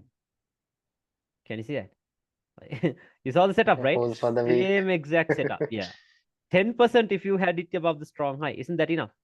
10%, more than enough. Okay, but yeah, you saw the setup, right? The same exact setup I told you about. Just focus on the economic calendar too, so that way you know if it is safe for you to trade London or not. You saw that, right? The importance of the economic calendar as well. Okay, so this was that. Can you understand the setup for this day? Yeah, like you see why Yeah. we didn't expect anything to happen during the London session, right? Why didn't we expect that? Because why? We had like what did we have? We had some high impact news, right? We had high impact news. Okay, so yeah, that was that day. So let's see some more. Yeah, look at what happened here. We had Asia. See this? You can see this. We had Asia. We had a false run in the opposite direction. So at what time of the day are we expecting it to reverse? At London kill zone 11:30 or else at 12:30. 12:30. So can you see what happened at that time of the day? Went below Asia and boom. You saw that? Okay, it started flying up Yeah. into the Asian high. Okay, so like, can you see the consistency of this setup already? It keeps on happening. Okay, it keeps on happening. So this day, of course, I missed the setup because not missed it actually. I was waiting for this to get taken out, this Asian high to get taken out because it was a long wick. I thought, okay, London might at least do a wick above it and then fall back. Nah, London went very close to it and then came back down for some reason. Okay, so I missed it. I missed it. Let it go. Look at this one. This day, it ran below Asia a little too earlier because at what time of the day are we expecting manipulations? 11:30 or as 12:30, right? I told you that's the time. Yeah. But now a little too earlier, we got a manipulation of the Asian low. Now I'm gonna buy it this day. Why?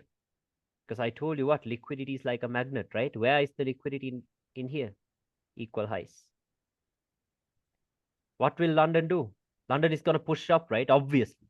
London is gonna push up. Yeah. So where can you take the trade from? Now look at this. See, you don't even have to go to the 5-minute time frame if you understand these swing low and swing high formations and all that. This is a strong low. Why? Swing low taken out, swing high broken. What is that then? This is a strong low, right? That turns into a Yeah. strong low. So when a strong low is created on a lower time frame, where will your focus go into? Into the higher time frames, right? Go to the check. Let's check Yeah. the H1. We have two POIs on the H1. What's that? Order block and a rejection block, or as a support, and the open close price levels.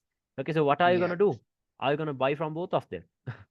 No, right? I told you you're not gonna buy from both of them. You're gonna wait for a reaction from the top one. Like you can even buy it here if you want to, and maybe take a loss and then take another buy here because if you are confident that price is gonna go up anyway.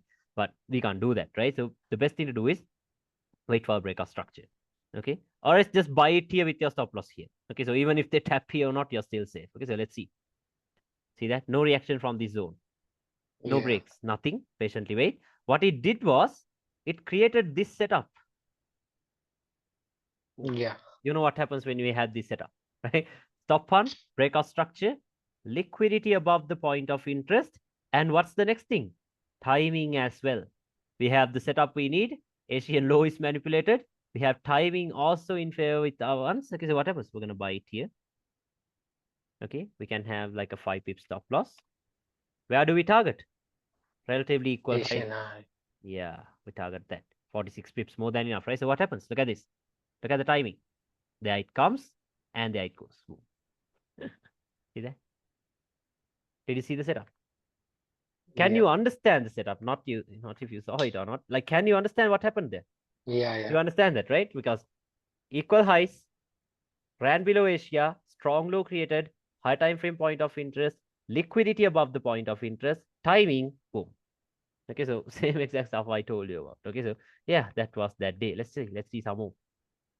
Ah, I showed you a nice setup with news, right? The previous one. I Yeah. showed you something like this. Okay, I told you everyone like we had something like this. We had an order block in here. Everyone will tell you this is the order block that broke structure. Everyone is selling it here, stop loss here. What are we doing? We're selling it from above that, like this. That's what I told you, right? That is what I told you. Yeah. So look at this one. This day also we had news. So let me show you. This day also we had news. This was, what is this? This was on the 10th of October. Look at this. 10th of October. There we go. Yeah, but not this. Let's see if it was the 10th. Monday, 10th October. Oh, why is that? No, there was some news this day. Let's see, let's see. Because look at the week. Okay, look at the week. Now, what has the Asian high done? It has created a strong high stop fund breakout structure. Now, like I Yeah. told you, where will everyone try to sell it from? The order block that broke structure, the supply that broke structure, right? Drop base and a drop, or else trend lines. The same exact setup I Yeah. showed you earlier. But what are we going to do? Liquidity, right? And a rejection Yeah. block right above it. Open close levels. What happens? Hmm. Can you see the reaction? Look at the Yeah. reaction. Taps. Look at that. Just a wick. Just a wick. Okay, it taps and then it comes down. See that? Understand the setup, right? Okay, so same Yeah. exact thing, same exact thing. All you have to understand is the logic behind what I'm showing you. Then you will see what's happening. Okay, so look at this one. Clean. Okay, like very clean. One thing for sure is what? Asian low will get taken out, right? Equal lows. That's equal lows. So for sure it will get taken out. Asian high isn't a strong high as well. We can expect that to get taken out too. But I wasn't focused on buys because why? Major breakout structure is bearish. So the best thing to do is look for sells, right? Okay, so I wasn't Yeah. focused on buys. So below Asia, let's look for a higher time frame point of interest. What did we have on the 4-hour time frame? A support right below Asia. Okay, and use a line chart. Once again, you find this setup. See that? Yeah. Strong low. See that? Stop fund breakout structure, strong low. Liquidity. What is liquidity?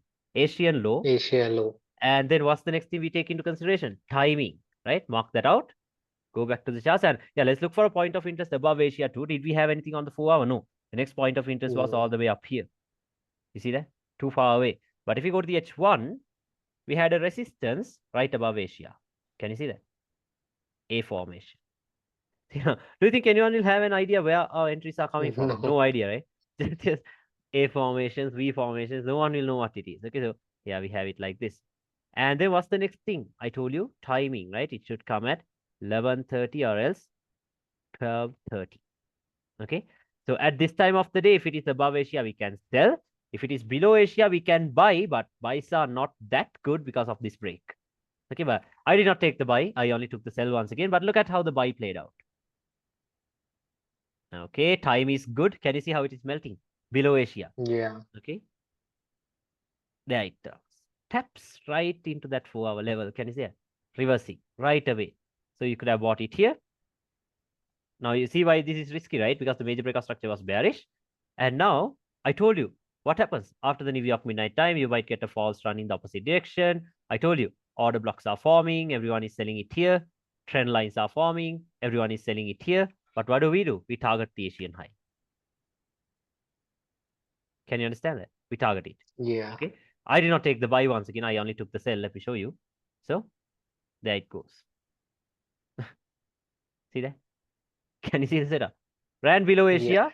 Time is perfect. Remember, this is the golden hour for GBP USD and Euro USD. This is the time you look for trades. Okay, because very quick. Yeah. Very quick. Okay, especially when there is no news. So I did not manage to take the buy. I only took the sell. Let me show you. Like this. Sold it here. 5 pips stop loss once again. And I targeted the external range liquidity like this. Okay, so what happened? Taps. There it comes. Below Asia. And then another drop. You see that, right? Look at the Yeah. precision. Look at the precision. Do you think you get this on the 1 minute time frame? No. No. not even on the seconds time frame. Okay, you can't. So that's the thing. It has like shit has to be done on the higher time frames. Okay, not the lower time frames. Okay, let's see. This day, of course, I have no idea what happened because like this Asia was clearly equal highs, right? Can you see that? It was clearly equal highs. I was expecting London to do this and fall. But nah, it just London just continued this bearish moves down. I don't know why. Let it go. Look at this. At what time of the day did the reversal come? Asia, 11:30, 12:30. What happened at that time of the day? Ran above Asia, melted. So same this formation, Asia. Oh, can you see All that? run in opposite direction. Yeah, everyone goes in the opposite direction. Everyone starts to buy this thing. Maybe they might tell you they will get a bullish breakout structure. And then, yeah, Yeah. like in here, they'll tell you that's a bullish breakout structure. So then they'll wait for these lows to play out. Maybe they'll mark these out as POIs, wait for this to play out. But do you think this will play out? No. At this time of the day, price was above Asia. Then what happens? It will melt. It will not give any reaction from here. Maybe once this breaks, it might act as a support and then tap into that. Yeah, might once this breaks, it might act as a resistance. Yeah, didn't even get there because so much bearish momentum. But you see the setup, right? I hope you understood that. Okay, Yeah. so yeah, let's see. This still what happened? Yes, I missed it. I'll show you. I'll show you why I missed it. Okay, because timing too early. Okay, the setup played out too early. So I did not want to take a trade. So what happened? Asia created what? Strong low. Liquidity taken, structure broken. Breakout structure. Okay, so where will our focus go into? I told you 4-hour time frame, right? Go to the 4-hour. Yeah. What do we have on the 4-hour? Rejection block only.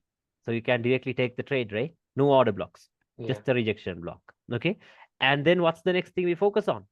Timing, right? It has to happen at 11:30 London. or else at 12:30. So I told you, like, this time of the day is when I look for trades, but this happened, okay? Not that. Tapped once again at 11 a.m. Okay, at 11 a.m. Yeah. I was watching this, but I thought, okay, maybe both of these lows might get taken out and then it might fly up, and then it just started flying up. But did you see where the entry came from, though? Do you think anyone will have an idea where the Yeah. entry is coming from? No idea, right? No. No idea. But yeah, you know what it is. Okay, not just a random line, it is a price level. Okay, the 4 hour or rejection blocks price level. Okay, so that's that. Okay, I'll show you more. Yeah, let's look at couple more and get into ranges. Now we have the classic setup once again. What's the classic setup? This. Boom. This setup. I told you, right? A very consistent setup. Yeah. Let me show you. Has Asia created a strong high? No. No. See that? Not a strong high. Okay, so, and also above Asia, we have what? A strong high. Stop hunt, breakout structure. Can you see it? When a strong high is Yeah. created on lower time frame, we go into the higher time frames. So above the Asian high, what's our point of interest? 4 hour resistance. Can you see this? This is what's happening. Yeah. Strong high, Asian high below it. Okay, so for this setup, of course, I did not even go to the lower time frames. I just did this from the 4 hour itself, sold it. See, because why should I go to the lower time frames, right? The 4 hour is showing me everything. Stop loss above this high, 5 pips. Can you see that? 5 pips. We target the Asian low. Isn't that enough? On the 4 hour time frame. I'm on the 4 hour time frame. Okay, I did not even bother to go to the lower time frames like this. Okay, like this. So what happens? Let me see. Yeah, let me show you what happens. Look at that. Yeah. Okay, look at that. Let me go here. 50-minute time frame. This was a bit too early because I told you, like, it's not going to be perfect all the time. This was a little too early. See, 11:15, 50 minutes earlier. But what happened? There it comes. Can you see what happened? You understand the setup, Yeah. right? You understand the setup. Okay, so Yeah. same exact thing. Same exact thing. Okay, I'll show you another one. Look at this one. Yeah, this day, once again, this was completely based on timing because Asia looked like it created a strong high, stop hunt and a breakout structure. Okay, Yeah. so let's just mark out the timing 11:30, 12:30, because this time of the day, this is when we decide if we're going to sell it or buy it, right? That is when we decide if Yeah. we're going to sell it or buy it. Okay, so below Asia, we had a 1 hour rejection block. Can you see it? We had a 1 hour rejection block. We had a 4 hour rejection block in here. Okay, we had this. So let's see what happened. Now, I did not take the sell. I only took the buy because for me, the buy looked like it made more sense. Like this. Bought it here. Because you see that, right? Asian low is not a strong low. Can you see that? Asian low is not a strong low. You can see that, right? Stop loss was below the rejection block. Okay, so let me show you what happened. Can you see what happened? At that time of the day, Yeah. tapped into the 4 hour rejection block. Okay, but I did not want to sell it. I did not want to sell because I did not like this price action because it's not even a clear breakout structure. Can you see that? Not even a clear breakout No. structure. Like, No yeah, candle closing. yeah. No, we do have a candle closing below these swing lows, but like this, it just doesn't make like not strong. Can you see it? Look at these bearish candles. They're losing momentum. Okay, they're losing momentum. So I did not Yeah. want to sell it anyway. I was looking at this. I was looking at the buy. Look at this. You could have even taken the sell because where did the sell come from? 4 hour rejection block. You saw that, right? At the right Yeah. time. Okay, but I did not take it. I was looking at the buy. Bought it here. What happens? Boom. Can you see that? A sell, a buy. You could have done some ping pong if you wanted to, but now I was good with a buy like this. More than enough, right? What more do we need? Can you understand setup? Okay, so let's see. Yeah. Hmm. This is the whole new concept which I learned. Yeah, you see this, right? Like I can't make these things up, right? It's the same thing that's happening. Okay, look at this one. Asia. Is the Asian high a strong high? No. Okay, not a strong high. Is the Asian low a strong low? No. No. Then next thing, mark out timing. Check for your higher time frame point of interest. So this should happen at 11:30 or 12:30. Let's go to the 4 hour, check our point of interest. Do we have anything on the 4 hour? No, the next one is over here, too far away, right? You can see it right away. Yeah. Okay, so that's like too far away. Let's go to the H1. On the H1, we have an imbalance though in here. Can you see that? Okay. I Yeah. did not use the imbalance. I think I refined it to some lower time frame. Let's see. Yeah, on the 30-minute, we have a rejection block. Can you see that? A slight refinement. Yeah. Okay. Then we expect price to get here. Stop loss can go where? Below the rejection block, around 4 Below. pips. Yeah, I had like 4.8 pips with spreads. And where do we target? Asian high. Can you understand setup? Can you Yeah. understand the setup? Okay, so what happens? Look at this. Patiently wait. Okay, it's about patience. Comes down, patiently wait. Time is right. Okay, a little too late, but what happened? Ah, okay, 30 minutes later. Okay, but like I told you, like it's not gonna be perfect all the time. Okay, so don't expect perfectness all the time. But you see what happened, right? There it goes, and then Yeah. there it goes. Can you see that? Same exact thing. Asia and boom, this. You saw that, right? Okay, you saw that. So yeah, let's look at one more example and then get into the charts. Okay, let's get there. Okay. Look at this one. One obvious thing, Asian highs liquidity, right? Equal highs. Very obviously, you can see that Yeah. very clearly. Okay, Asian highs liquidity. Asian low is not strong as well, so we can expect that to get taken out too, right? Yeah. But there's an issue this day because there is nothing on the left we can refer to. See that? Nothing. Like, are you going to go to the monthly and then look for a point of interest that was created decades ago and then look for a trade? No. Okay, because you don't see there's even a dinosaur in here though. That's how old the price action is. Okay, so you don't have to do that. Okay, so what I did was once again, don't worry, don't worry. Okay, don't worry. I'll show you how I took the trade because Euro USD, not Euro USD, GBP USD was creating all time lows after that Queen's death or something. So something happened. So 11:30, 12:30. Okay. I mark out the timing. Now today, what am I gonna wait for? For a confirmation entry. Because I can't directly buy it, right? Yeah. Can't directly buy it, so I'm waiting now. Okay. Patience. Okay. Time is right. Let's see what price is gone. Because am I gonna sell it from inside of this? No, equal highs. No. Not gonna sell it here. Okay, only buys until the equal highs are taken out. So let's see. Okay, there it comes down. Manipulated the Asian low. But can I buy it here? No, right? Like, who knows if it No. wants to come somewhere on here? I do not know. So I'll Yeah. wait. Okay, I'll wait. Okay, there we get the break. Can you see that? Right at Yeah. London Open, it created a strong low. So we get the breakout structure right here.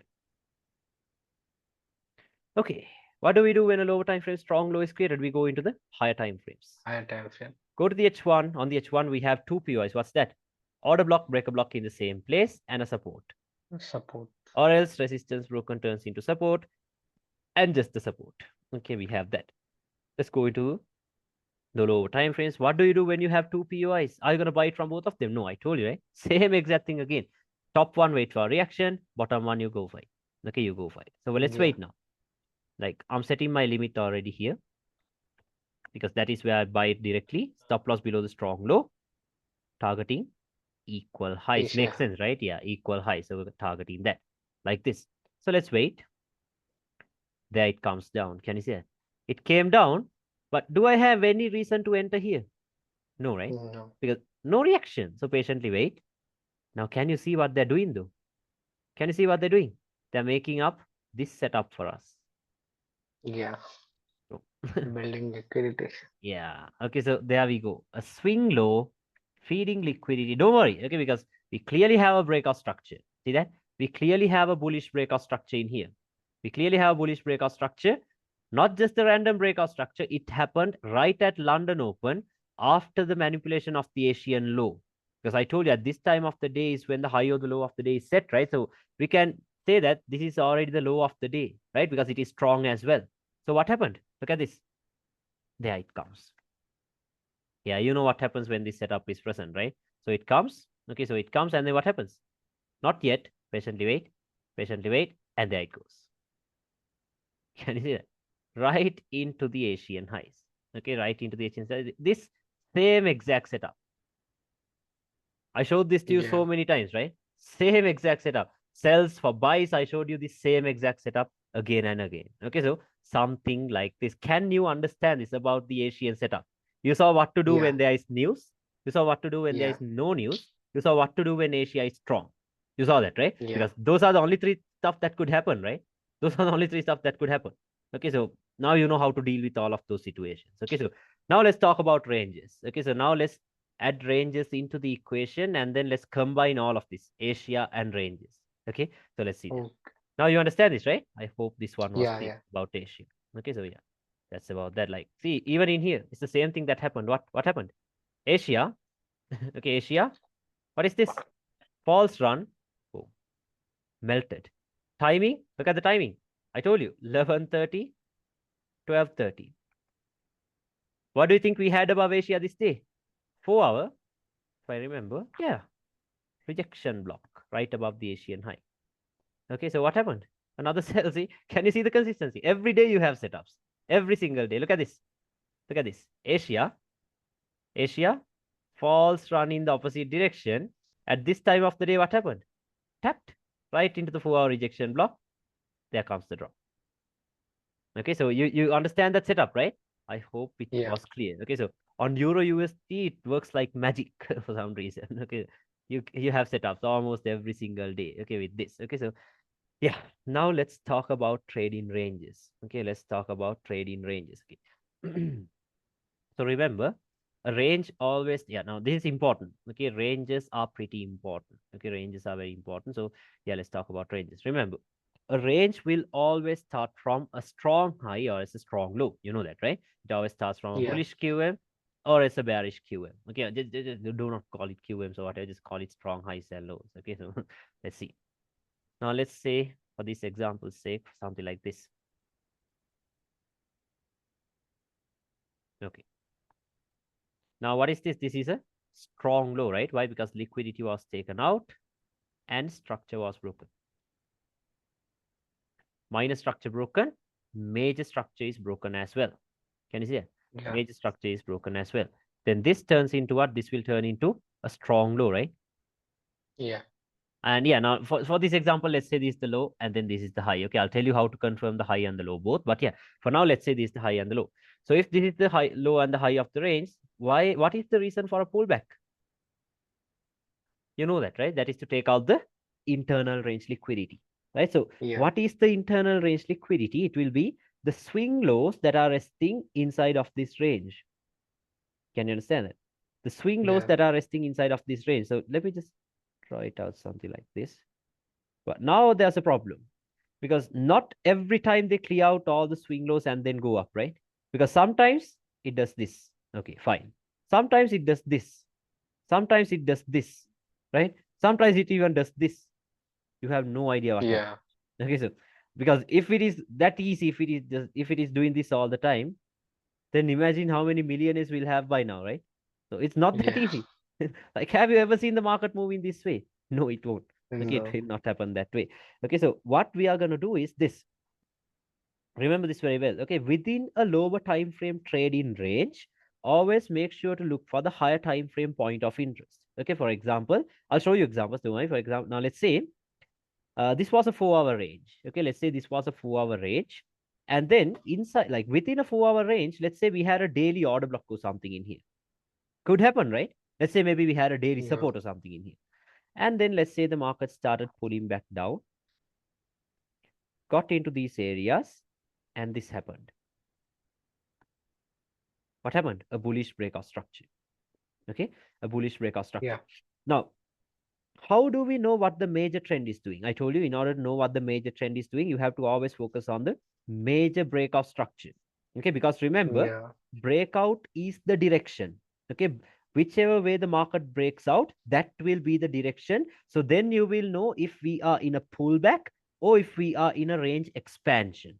Okay, so for right now, what is the major breakout structure we have here? Bullish, right? It is bullish. Yeah. And now this was the counter trend, right? This thing right here was the counter trend. This came into Yeah. a higher time frame point of interest, and once again the counter trend turned bullish. Can you see that? So when the Yeah. counter trend and the major trend is doing the same thing, that is when we know that the range expansion has begun. Okay, when the counter trend and the major trend, when it is doing the same thing, We call it the range expansion. So when the range expansion starts, you're not going to go against the trend. Can you understand that? Yeah. You're not going to go against the trend anymore. Okay, so now you're not going to say, oh, there's still some internal range liquidity here. There's still some internal range liquidity here. So let me set it here. What if you try to set it there? Yeah, you're going to get stopped out because why? Range expansion has started. So they're going to move out of the external range liquidity. Can you Yeah. understand that? Okay, so this is why sometimes pullbacks come here, sometimes pullbacks come here, sometimes pullbacks come here. Because if it comes into a higher time frame zone, and if the counter trend breaks, there's nothing else you could do. You just have to follow the direction. Can you understand that? Okay, so always make sure to look for a higher time frame point of interest within a lower time frame trading range. I'll tell you which time frame to use for ranges and all of that. Okay, so was that clear? I hope it's clear. Okay, so yeah. Yeah. Now, how do we confirm ranges? So let's say the market started moving down and it turned bullish.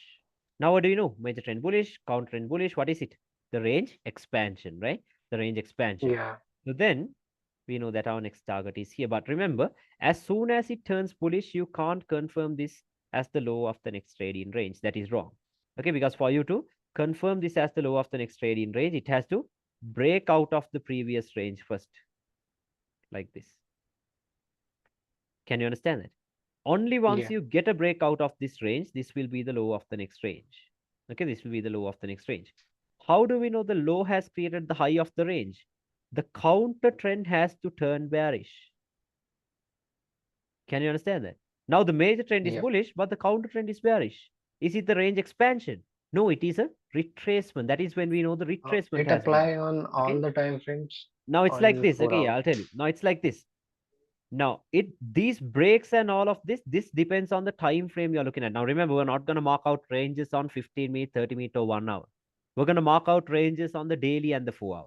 Okay, because remember, Okay. ranges are only used to determine the direction. Remember that very well. Okay, ranges are Yeah. used to determine the direction only, not for entries. Okay, for entries is when we have Asia and London. Can you understand that? For entries, we use Yeah. Asia and London, but ranges will be used to identify the higher time frame direction, the major direction of the market.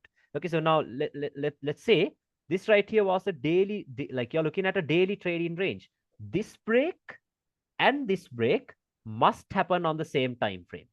Can you understand that? This break Yeah. and this break has to happen on the daily time frame itself. Okay, because you can't just see a lower time frame like a 4 hour breakout structure and then say the daily trading range is confirmed. That is wrong. Daily has to break structure. Only then you know that the daily trading range is formed. I'll show you examples. Can you understand that?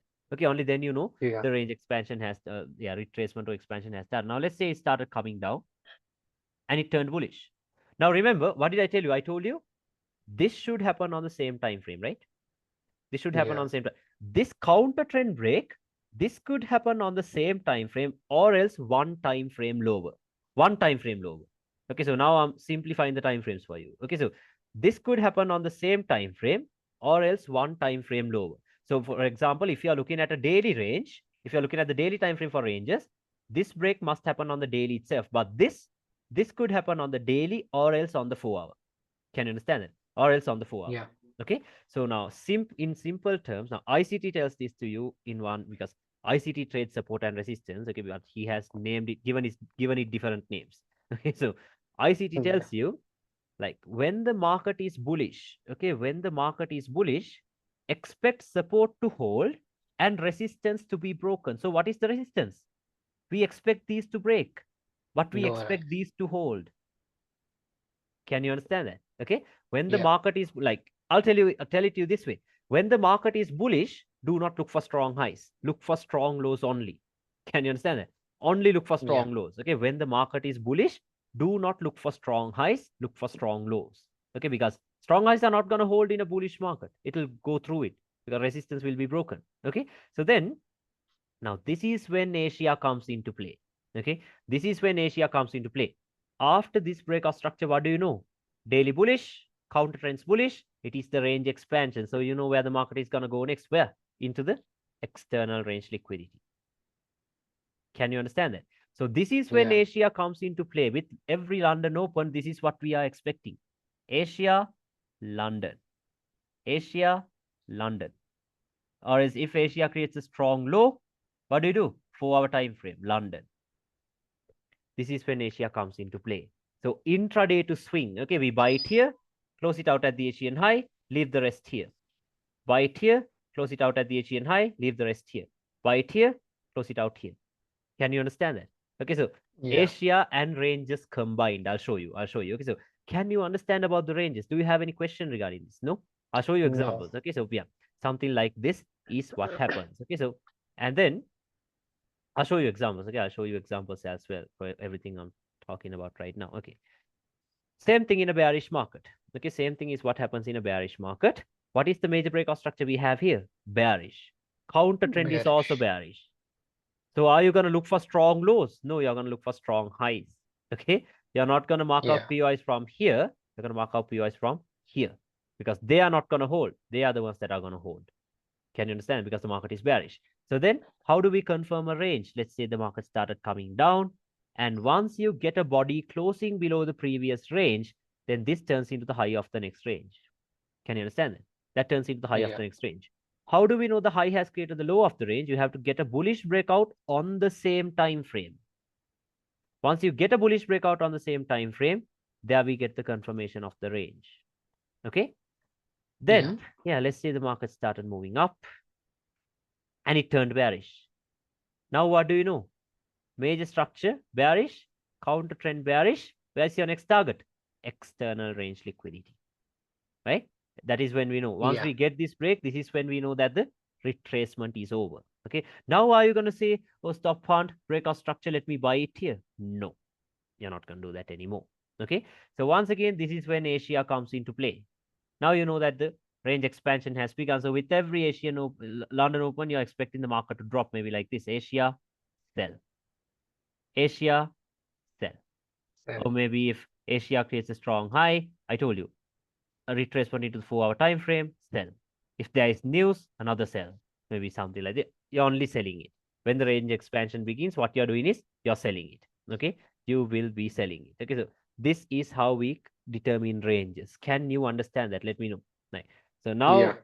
have I answered your questions? The ones you wrote down, the ones you told me that you wrote down. Yeah. Yeah. Pretty much most It of all them, right? cleared about the ranges. Yeah, that's why I told you, like along the way, we'll answer the questions. Okay, because I know the last time we did sessions, many of them had questions, many questions, because it wasn't complete. The ones that were leaked, it wasn't complete actually. Okay, like we had more sessions, so only half of them were leaked. So most of them watched half of the sessions, and then like, yeah, actually that was good publicity for me because everyone came back to me once again because it was Yeah. only half of it. Okay, so I can't help it. Okay, so okay. So now let me show you examples. Okay, let me show you examples. Like right now, why is the market moving up? Breakout structure bullish. Can you see that? This right Yeah. here, this drop right here was only a retracement into where?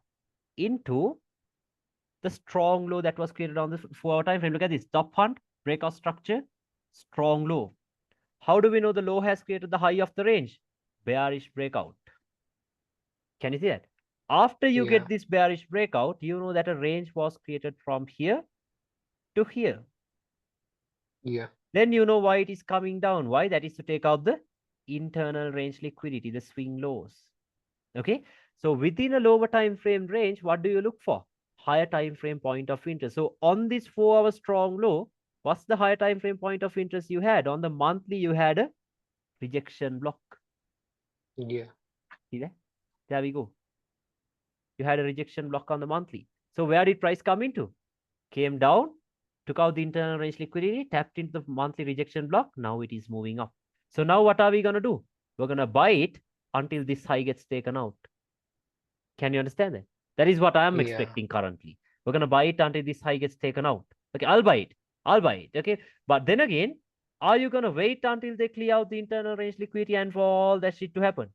Who knows how long it's going to take, right? No. Once you Yeah. identify this breakout structure, once you see this breakout structure, you know that, okay, the 4-hour has confirmed the sells, right, into these areas. Now, with every single London Open or with Asia, what are you going to do? You're going to sell it. See that? You're going to sell it like that. Sell it, sell it, sell it.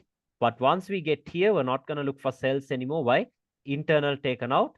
We are on a strong low that was created on the 4-hour time frame. inside of a monthly point of interest, that is when we start looking for buys. Okay, so like that. Can you understand that? Okay, I'll show you more Yeah. ranges. Okay, I'll show you more ranges. Like, you understand that, right? I hope it is clear. Okay, so look at this one. Even this one.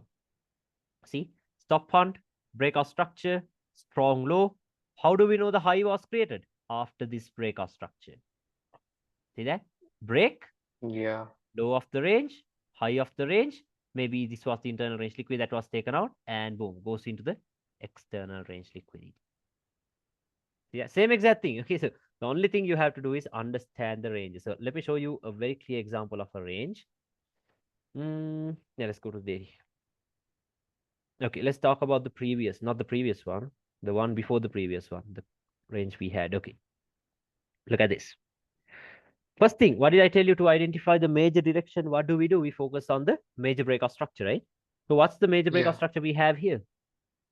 Bearish. Bearish. And even in here, like, then what should we mark out? A bullish range or is a bearish range? Obviously the bullish range, right? I'm sorry, a Yeah. bearish range, right? Not a bullish range. Because why? The market is bearish. Why would you mark out a bullish range? Can you understand that? We mark out a bearish range. So I told you, where will a range start from? From a strong high or a strong low. So where is the next daily strong high? In here. Why? Liquidity taken out from two equal highs and Yeah. structure broken. Can you see it? Strong high. Yeah. How do we know the high has created the low of the range? We have to get a bullish breakout on the same time frame. I told that to you, right? So Yeah. here we have it. See that? High of the range, low of the range. Okay. Now I'll tell you why I told you to wait for the bullish break on the same time frame itself. Okay, we had a nice example somewhere around here. Where was it? I think it was, yeah, must be somewhere around here. Yeah, I think it was here. Okay, let's see. Now look at this. Now, okay, let's say price was here. Now, can I mark this out as the low of the range? No, right? That is wrong. Because No. why? We did not get the bullish breakout yet. Let's go to the 4-hour time frame. I'm going to the 4-hour time frame. Okay, so let's see. Now, can you see that? Let me make the We line have a straight because, break. yeah, these lines are making me so uncomfortable. Give me a second. Okay, there you go. On the 4-hour time frame, we have a break. Yeah. But are you gonna trust that bullish break? No, because the daily is still bearish. Can you understand that? The daily is still bearish. Yes. But now what will everyone do? Everyone will tell you, oh, there we go. Stop hunt, breakout structure, strong low. Maybe this is some internal range liquidity. Let's buy it here. Okay, what happens? What happens if you want to buy it here? Not even a reaction. Not even a reaction from that support. Because why? Now, when everyone else is trying to look at it in a bearish way, now how are we going to look at? Now, how are we going to look at it? I'll show you. Now, when everyone else is trying to look for a bullish range, since we know that still the daily is bearish, we're going to look at a bearish range itself. Now, what is the major breakout structure we have here? Bearish, right? Bearish. Major breakout structure bearish. Counter trend is also bearish. Can you see that break? Yeah. So then I told you, when the market is bearish, are we going to look for strong lows? No, we're going to look for strong No. highs because the strong low is not going to hold. The strong high is the one that is going to hold. Can you understand that? So your next Yeah. zone of interest is not here. Your next zone of interest is up here, order block and the rejection block. Can you understand that? So what happens? There it goes inside of it.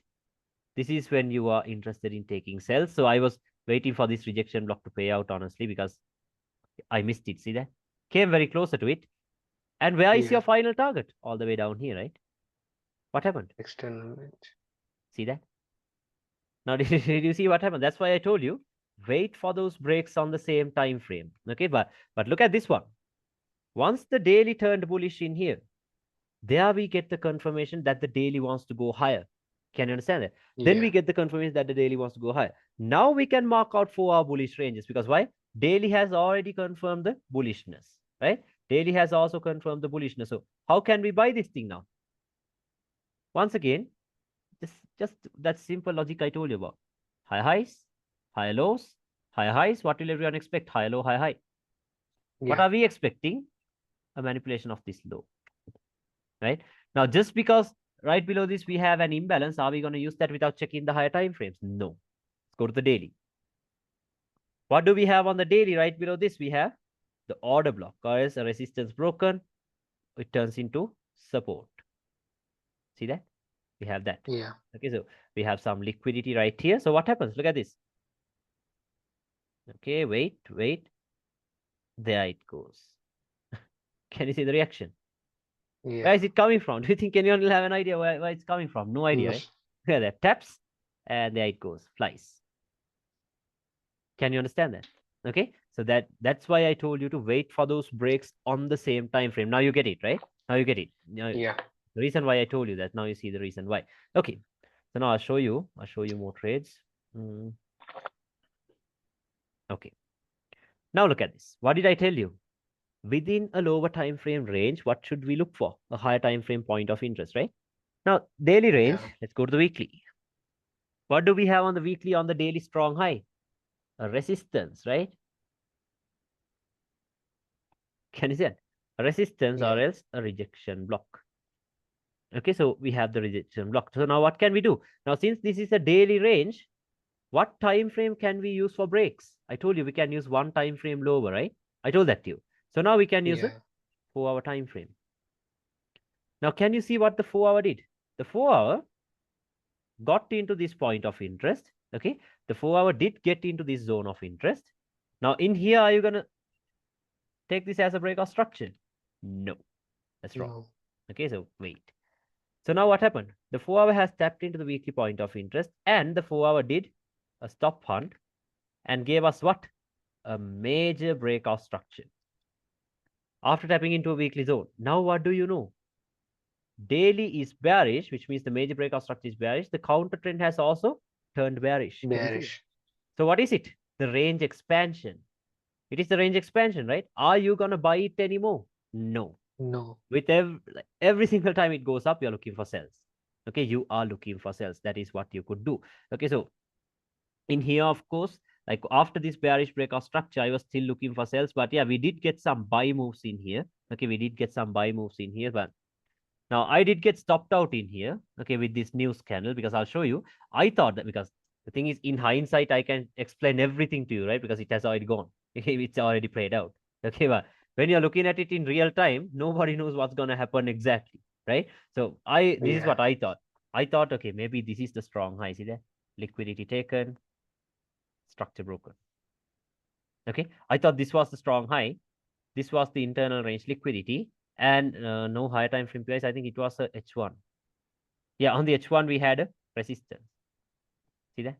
So even for the losing Yeah. trades, can you see I'm taking the same, I'm trading the same exact setup. Okay, nothing else, Yeah. nothing else. Okay, so I tried to sell it here, and you can see this candle, right? Trade through it. News. Okay, so stopped out. Stopped out. Then I quickly realized, okay, after this bullish breakout structure, we have a range on the 4-hour that is from up here to down here. So actually, what did they do? Do not let these bullish breaks fool you, because we have already gotten this bearish break on the daily and a major break on the 4-hour. So this move to the upside was what? It was only to take out the internal range liquidity of this range from here to here. Can you understand that? Don't Yeah. let the bullish breaks fool you, like I told you. Okay. And on this 4-hour strong high, what do you look for? A daily zone of interest, right? Why? Because if it's a lower time frame strong high, we look for the higher time frame point of interest. Let's go to the daily. What do we have? Another resistance, right? Another resistance, or is another rejection block. Can you see that? Another one. Yeah. Okay, so yeah, once again, I took another loss in here. Okay, because I'll have to be transparent, like I told you. I took another loss in here because I sold it from this daily zone right away with a 5 pip stop loss. Boom. Okay, so stopped out. That happens. That happens. Can't help it. Okay, so then I thought, okay, took a loss in here, another loss in here. No more trading that day. Okay, I'll wait. I'll wait for confirmations. Let's see, because I can be wrong too, right? I can be wrong too. So Yeah. I'll have to accept that and then wait. Okay, so yeah, 2 straight losses, had to stay out. Okay, so now I'm waiting for a confirmation. What's the confirmation we want to see? Inside of the zone of interest, we want to see a breakout structure, right? On a lower time frame. Yeah. Okay, on a lower time frame. So let's go to the 1-hour. On the 1-hour, of course, there are no swing points to be seen for us to get the confirmation entry. Can you see that? No swing points Yeah. on the 1 hour time frame. So then let's go to 30 minutes. Let's check one time frame lower. I think it was on the 30 minute if I remember.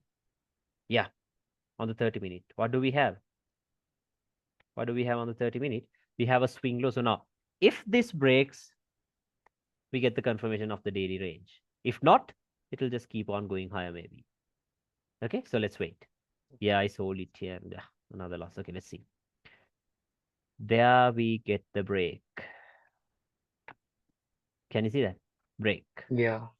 So now what has the 30 minute done? It has created a strong high inside of a daily zone of interest. Top one breakout structure strong high. Can you see it? Once again, what did I tell you? When a lower time frame strong high is created, where will your focus go into? Higher time frames, right? Higher time frame. Let's go to the H1. Oh, but the H1 has too many POIs. We have an imbalance. We have an order block. We have a resistance or as a rejection block. 3. What are you going to do? Go to another higher time frame. The guesswork is over there. Okay, what do we have? Rejection block. You see the importance of the higher time frames, right? We had a Yeah. resistance, okay? And what made that resistance a high quality zone is the Asian highest liquidity. I told you, this is when Asia comes into play. I told you, right? What are you going to do? Yeah. Now, you know that daily is what? Bearish. 4 hour is what? Bearish. Bearish. 30 minute is what? Bearish. So do you have any Bearish. reason to buy this now? No. No. Obviously not, right? So let's look for sell. So this day, for some reason, London did not play the setup. Okay, London did not play the setup. But even though London did not play the setup, I took it with New York session. See, 11:30, 12:30. I was expecting London to play the setup, but this happened. Failed. See that? Failed to tap into it. So had to patiently wait. Had to patiently wait. Then it started going up once again. And what it did was it created equal highs below our point of interest. Can you see it? Equal highs Yeah. right below the daily, like 4 hour zone of interest. Then took a sell in here. Where is my first target? Asian low. Asian low. But yeah, now this is the thing. Now you saw how quick the moves were when the time was right? You saw that. You Yeah. saw how quick the moves were. Now look how slow this setup was because why? Time isn't right. Look at the time. It's like 7 p.m. my time, our time. So not right. Time is not good. Yeah, see that? 7 p.m. So look how slow the setup is. Yeah. Took a while, but yeah, eventually it comes into the targets. Can you understand that setup? You understand the setup, right? Hope it's clear. Okay. Yeah. Then what do? Pay yourself down at the Asia. Make sure you always pay yourself. Okay, because we're intraday traders, right? We must pay ourselves. Yeah. Okay, so there we go.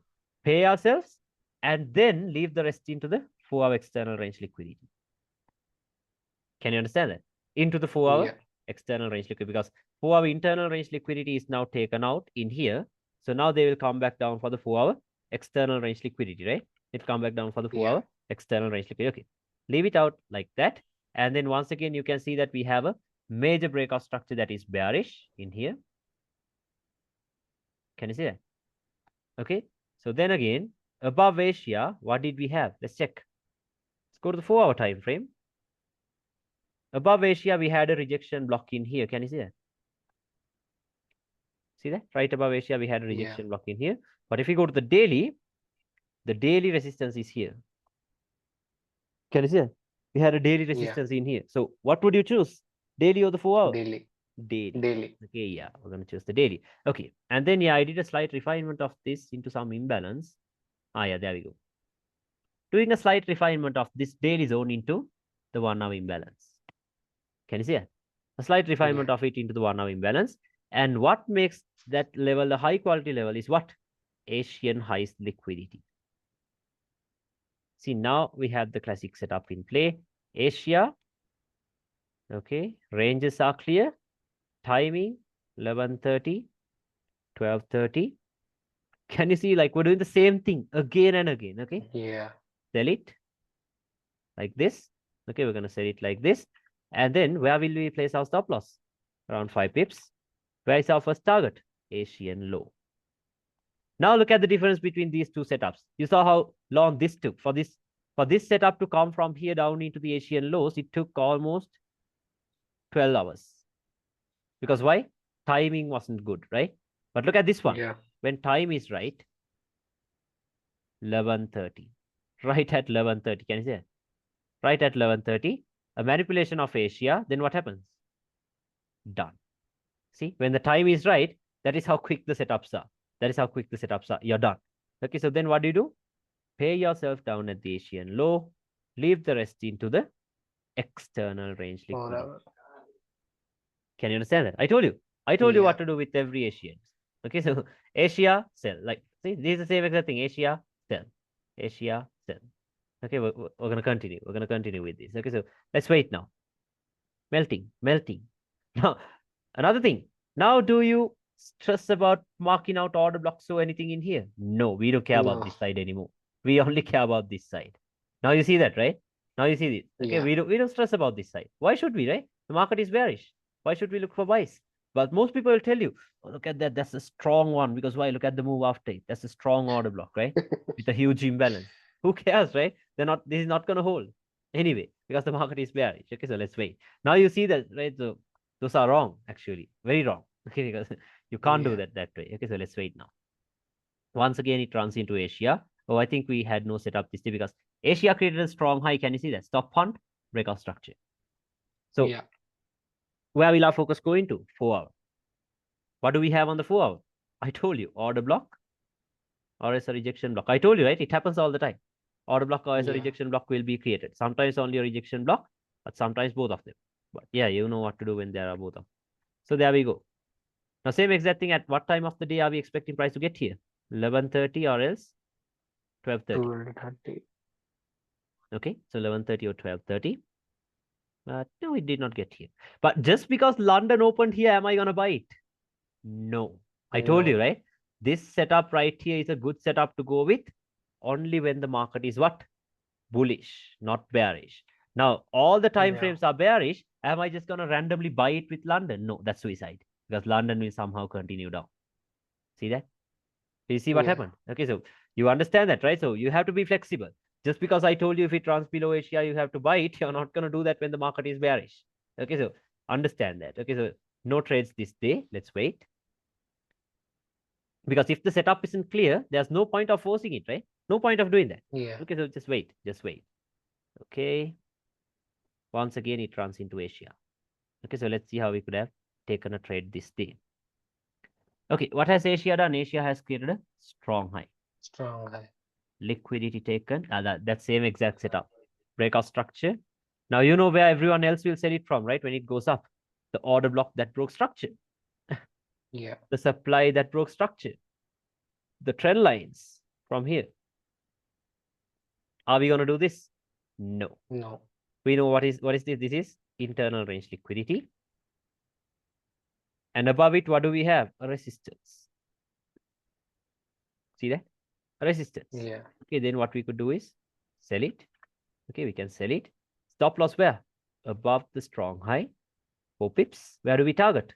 For our external range liquid because oh, this was a very unfortunate trade. I remember. Let me show you. we target the 4-hour external range liquidity, right? Because it was very close to it. I think this was a break even. Let's see. Yeah, look at the reaction. Tapped right into the point of interest. Dropped. Can you see that?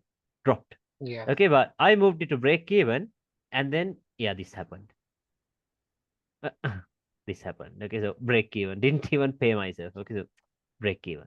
So yeah, say fuck it and then let it go. Okay, so can't help it. Can't help it. Okay, but remember, don't let these little 30-minute breaks fool you. Okay, do not let them fool you because like 30-minute or these lower time frames are not the ones that are used for direction, right? What are the time frames we use Yeah. for direction? Daily, weekly, and monthly mainly. But right now we use the daily and a 4-hour, right?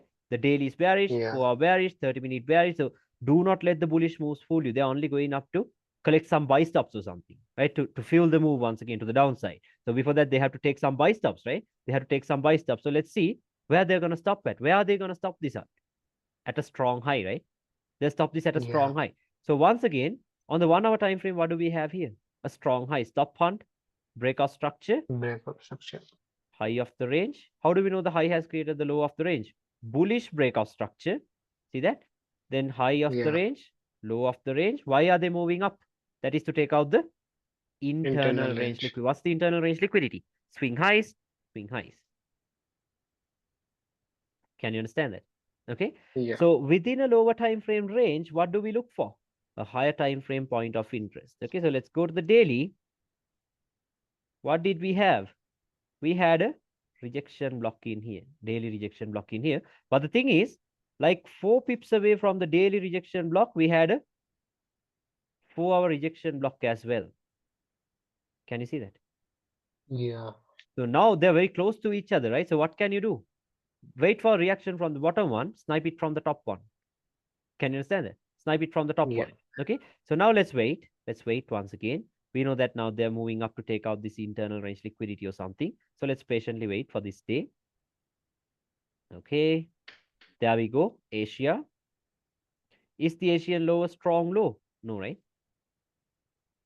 No. Is the Asian high a strong high? Obviously not. No. Liquidity. Then what's the next thing we focus on? Timing. 11:30 or 12:30, right? That's the time when we are interested in taking trades. And then, like I told you, from here, we wait for reaction. From here, what do? We sell it. Can you understand that? Same exact thing, okay? We Yeah. sell it. But for this setup, yes, I think it was for this. This setup, I did not risk like I normally do. Why? Because this high looks like equal highs. Was a bit skeptical. Can you understand that? But had to take the risk Yeah. because there was a daily point of interest in here.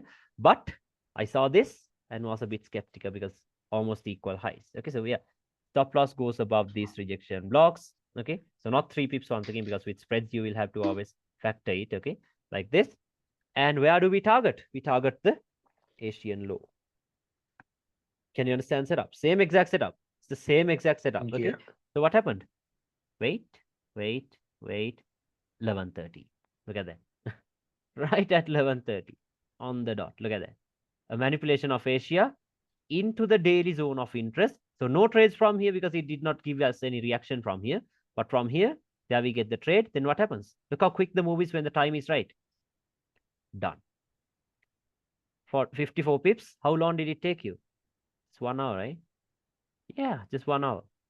Then what do? Pay yourself, leave the rest. See that? Okay, so I did take the sell from the top. Okay, so because I told you I'm not good with confirmation entries. Okay, so like another student of mine, since like I told them what to do when there are 2 POIs, he waited for a confirmation entry. So I'll show you the confirmation entry as well. I did not take the confirmation entry. Okay, like I'm showing you the setup that he sent me. What is this? A stop fund and a breakout structure. So this turns into what? A strong high. Yeah. How do we know the high has created the low of the range? We have to get a bullish breakout on the same time frame, right? So on the 50-minute, let's wait Yeah. for a bullish breakout. Not yet. Not yet. There we get it. Can you see that? Bullish breakout. Yeah. What's our range from up here to down here? Why are they moving up? That is to take out the internal range liquidity. Internal range. So above the internal range liquidity on a lower time frame, strong low, what do we look for? Higher time frame point of interest, right? Let's go to the H1. What do we have on the H1? We have an order block and as well as a rejection block or as a resistance. Can you see it? So Yeah. this is what he's done. Okay, this is what he's done. We had 2 POIs once again. Okay, we had 2 POIs. And that is right above the internal range liquidity. Can you see that? That is right above the Yeah. internal range liquidity. Then this is what you could do. This is what he has done was actually sell it. Okay, selling it here. Stop loss 5 pips above both the POIs. Can you understand that? 5 pips above both the Yeah. POIs. First target here. Okay, so what happens? There it goes. Can you understand that? This range right here, this little 50-minute range. Then what happens? There it comes. The confirmation entry. Can you see that? But I'm not that good with confirmation entries. I love this direct trade, so I got this or not this. So you saw this, right? Another direct one. Yeah. Okay, a confirmation entry. So you had another entry there. Okay, so that's that. And then what do? You pay yourself, leave the rest here, like I told you. Now let's wait. Now once again, it's about waiting. Let's wait for the next day's Asian session. Okay, let's wait for Asia. What has Asia done? Asia has created a strong high. Strong high. Liquidity taken, structure broken. Where do we look into? I told you, 4-hour time frame. What do we have on the 4-hour time frame? It always happens. Order blocks, rejection locks. Okay, and then Yeah. yeah, we expect price to get here and then a sell off, right? That is what we expect. Yeah. Okay, yeah, we expect price to get here and then give us a sell off. So once again, in here, this is what I did. Sold it here. I remember this was a bit too early, this entry. 5 pip stop loss above both the POIs. Can you understand that? Above both the POIs. So even if it taps Yeah. into the top one, I'm still safe, right? I'm still safe. And where do I target? Since we're very close to the external range liquidity, we target that. Oh, this was a break even too. Let me show you. Look at this. Look at that. Taps. Done. Did you see the setup? Done. Okay, Yeah. but like, trust me, I only took off 20% of the total volume that I used. 20% of the total volume that I used, and then this happened. Break even. Can't help it.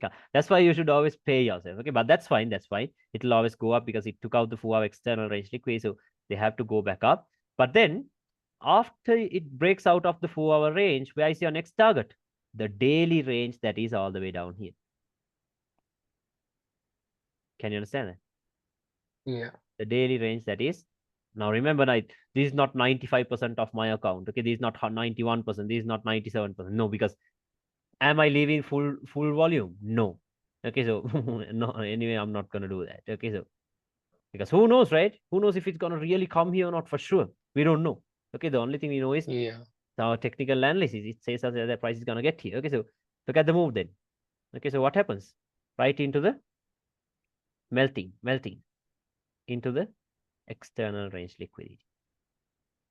That is how we could have played with the daily range. I told you, right? After this break, right? I told you, after this break right here, what Yeah. is it?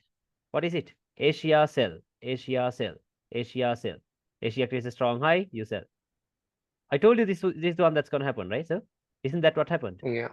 Can you understand that? Okay, so yeah, that is how we could have played with the range. So, was that clear about that range? I'll show you more, but yeah, for now, was that clear? Yeah.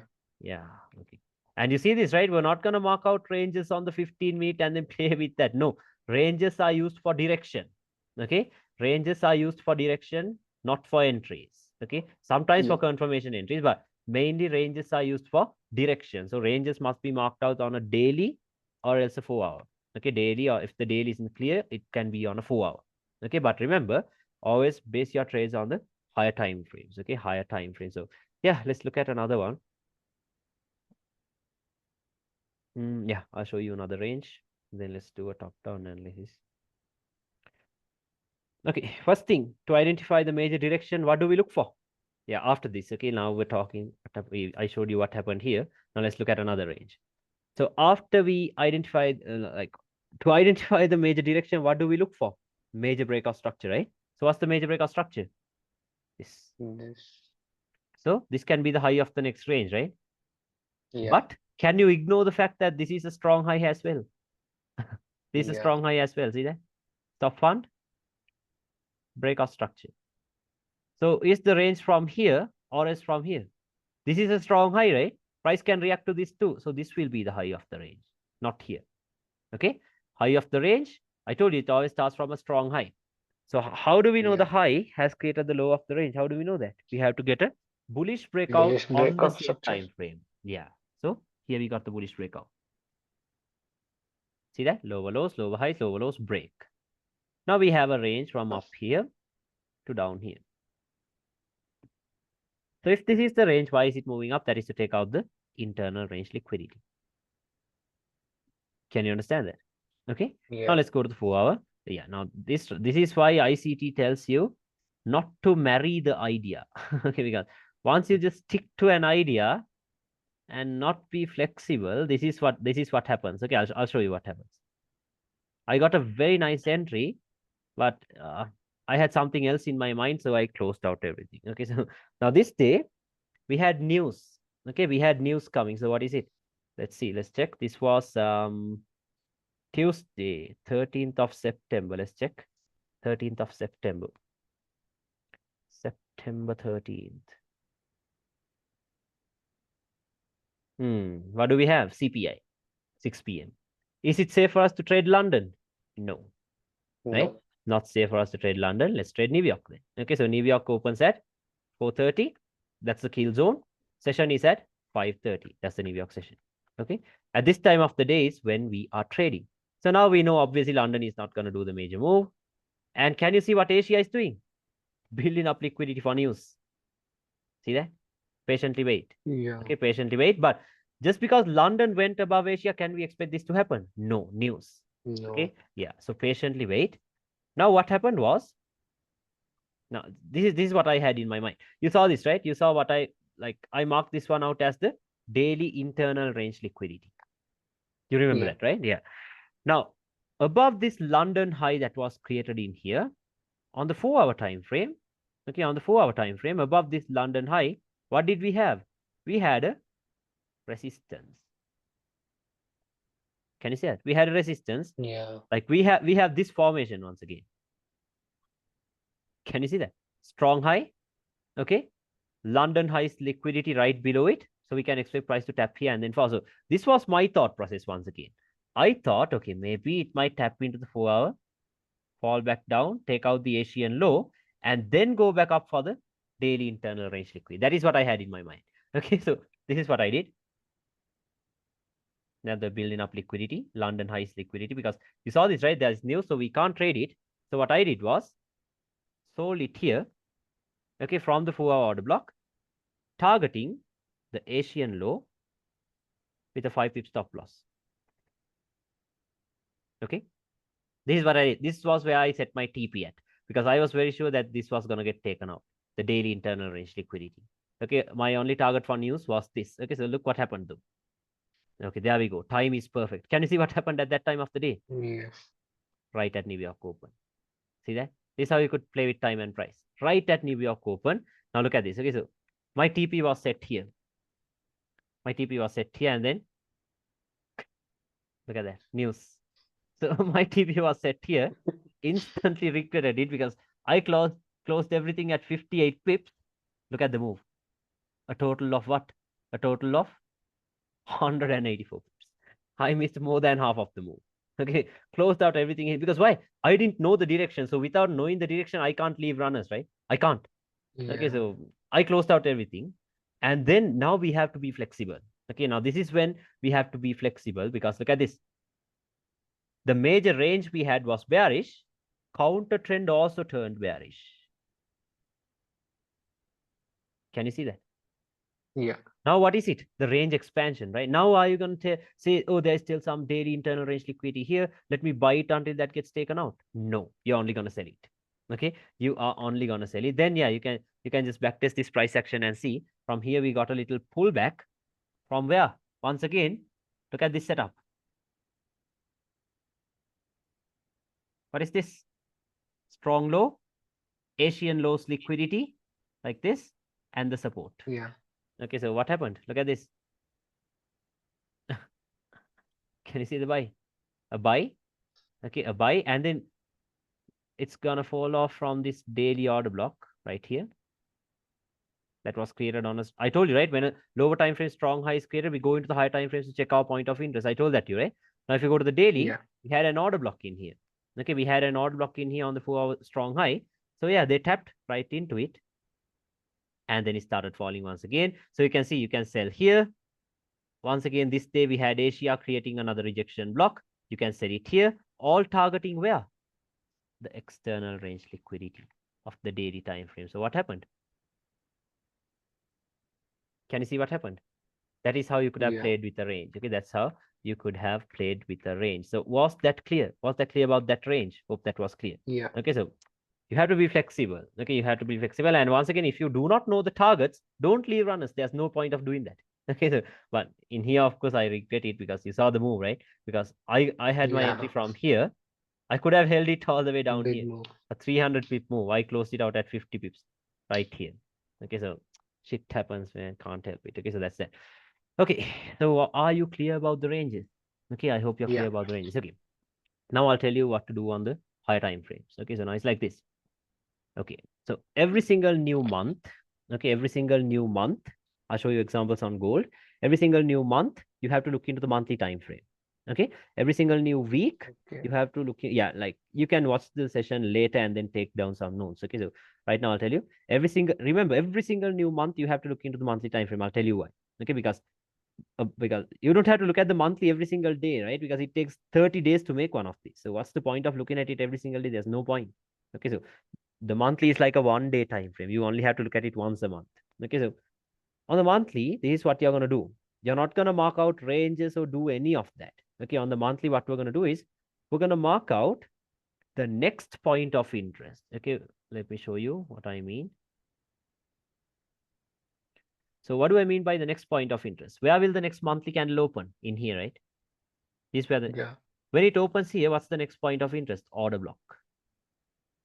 Can you understand that? Or else a rejection block. Remember, monthly closing prices are strong as fuck. That's what I can tell you. They're very strong. Okay, they are very strong. These could be used again and again for intraday plays. Okay, just backtest that and see, then you will understand. Okay, so these levels are very strong, very strong. So make sure to always pay attention to these monthly levels. Okay, so now like I'm not going to jump from monthly to the 4 hour directly. Okay, I'm only showing you what we do on the monthly time frame. Okay, so now let's see what price is going to do. Okay. Now, what did I tell you? What is this? This is a strong high, right? This is a strong high. Why? Liquidity Yeah. taken, structure broken. Mm. So within the lower time frame strong high, what did I tell you? We have to look for the higher time frame point of interest, right? So within this 4 hour strong high, what's the point of interest you have here? A monthly order block. Monthly order. Okay, a monthly order block. How do we know the high has created the low of the range? We have to get a bullish breakout. So here we get the breakout on the same time frame. We have a range now from here to here. Okay, so now let's wait. Now, once again, if you backtest this price action, you will see that they created an Asian high right below the monthly point of interest. What are they doing? Feeding liquidity, right? Feeding liquidity Yeah. into the monthly zone. So yeah, what we're gonna do is sell it here. Okay, we're gonna sell it here like this. And then now it's gold. Okay, I can't have 2 to 5 pip stop losses on gold. You'll have to have at least Yeah. like 15 to 20 stop losses minimum. Okay, so for me, maximum will be 20 pips. And then where do we target? Since it's a monthly zone, it's coming from a monthly zone, we target the external range itself because the push is going to last long, right? It's coming from a monthly zone. Now, once again, do you think anyone will have an idea what this is? No. Then they'll tell No. you he used the 50% of the imbalance. I'm sorry, 50% of this week. Are we using Yes. that though? No, right? It's a monthly level. Okay, a very strong level. So look at the reaction. Look at that. Tapped and melted. Can you see that? Where did it come from? Yeah. Where did it come from? A monthly level. Okay, so the reason I told you to look for the monthly is that because look at this. Where did the high of that month get created? Right at the order block. Can you see that? Right at the order Yeah. block. Okay, so it's a monthly candle, right? For 30 days, you will be in profits. That's the thing. It's a swing. Okay, so look at this. 1,200, yeah, 1,200 pips. Okay, so just think of it. Even if you use the 0.01, you'll have $120 from that trade. Okay, so what more do we need, right? So that's that. Now, same thing. You have to do that every single new month. Okay, remember, you have to do it every new month. Now, the next month, where will the next monthly candle open? In here, right? What's your next point of Yeah. interest? Now you have an imbalance. Can you see that? Yeah. Now, like, can I just refine this imbalance into this rejection block? No, right? That is this is a monthly time frame. So this is too far away. Look at that. 240 pips away. Can I do 240 pip refinements? No, no way. No. Okay, maybe into lower time frames you can. But yeah, like I did refine it into some, I think into this rejection block in here. See that? Not huge refinement, just a little slight refinement into that rejection block that was in here. So yeah, look at, but couldn't hold it though because look at this. Look at the reaction. Look at the reaction. Took a nice sell. Yeah. Okay, moved it to break even after this breakout structure.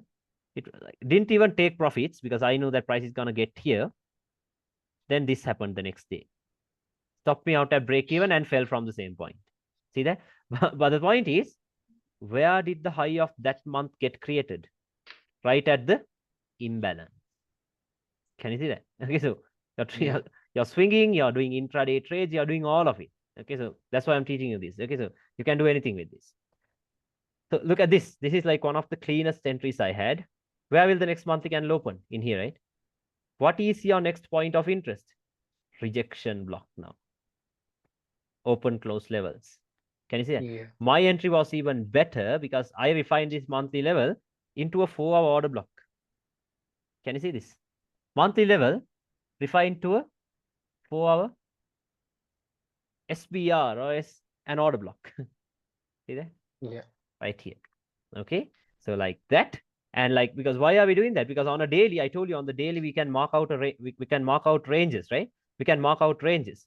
So look at this. What is the major breakout structure we have? Bearish. So what is the high of the range we have from here? Why? Stop fund. Breakout structure. Breakup structure. How do we know the high has created the low of the range? Breakout structure on the same time frame, low of the range.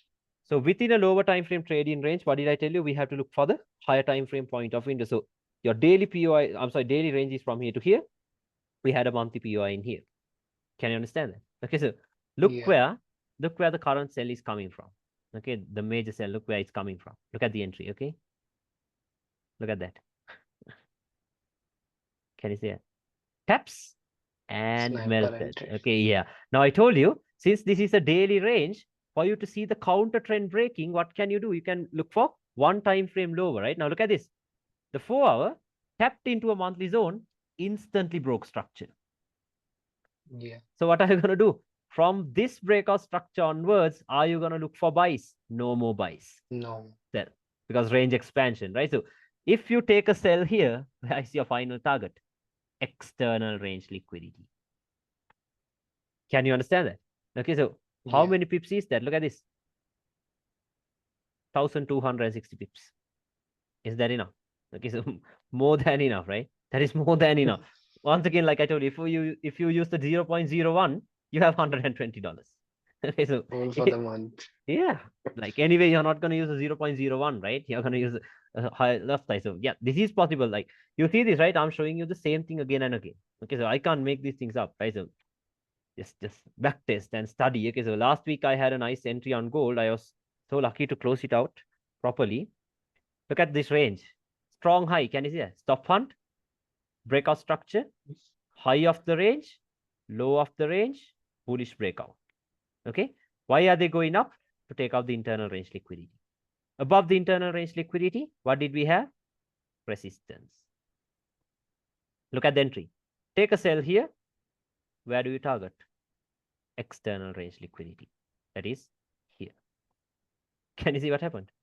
Right into Yeah. the targets.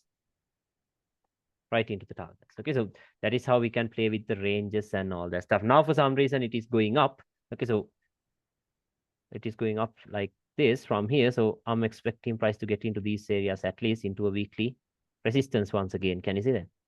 Yeah, let's wait and see. Yeah. Let's wait and see until price gets here. Let's wait for the reaction. Okay, so that's that.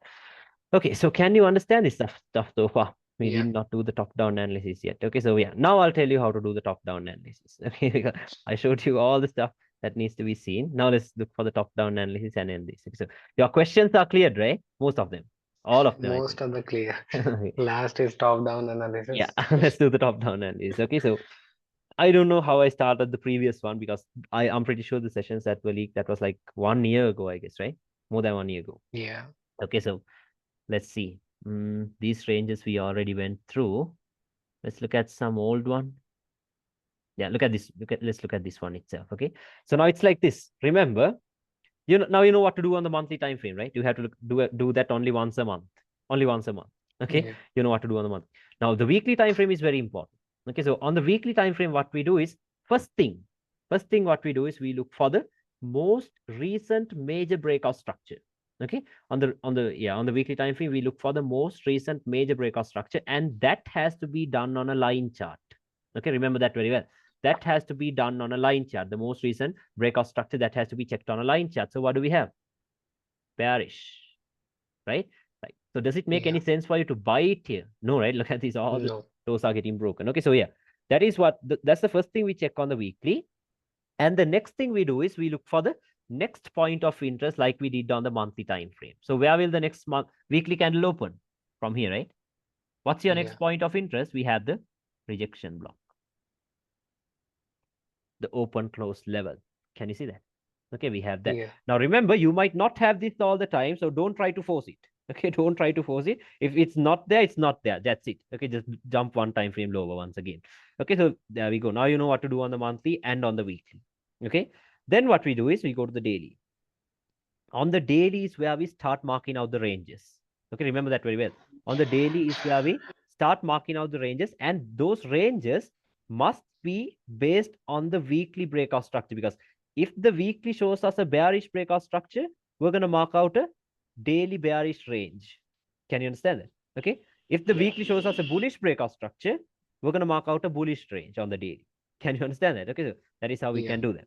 So now what do we have? We have a bearish breakout structure on the daily. I'm sorry, weekly. Now we can mark out the daily ranges. So let's see. We had a range in here. See that?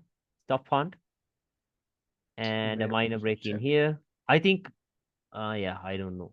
Minor breakout structure and a major breakout structure in here. So this is the high of the range. This is the low of the range. How was this low confirmed after this bullish breakout? Can you see that? After this bullish Yeah. breakout. Now, this high is acting as the breakout structure point to confirm the range and as well as the internal range liquidity, because it's only one swing high. Okay. So price Yeah. went up, took that out. And yeah, like once again, it's the same thing. Above this, you can look for a higher time frame point of interest, because on the weekly, we had another rejection block. See that? Okay, so same exact thing. So if you take a sell here, where is the final target? Here.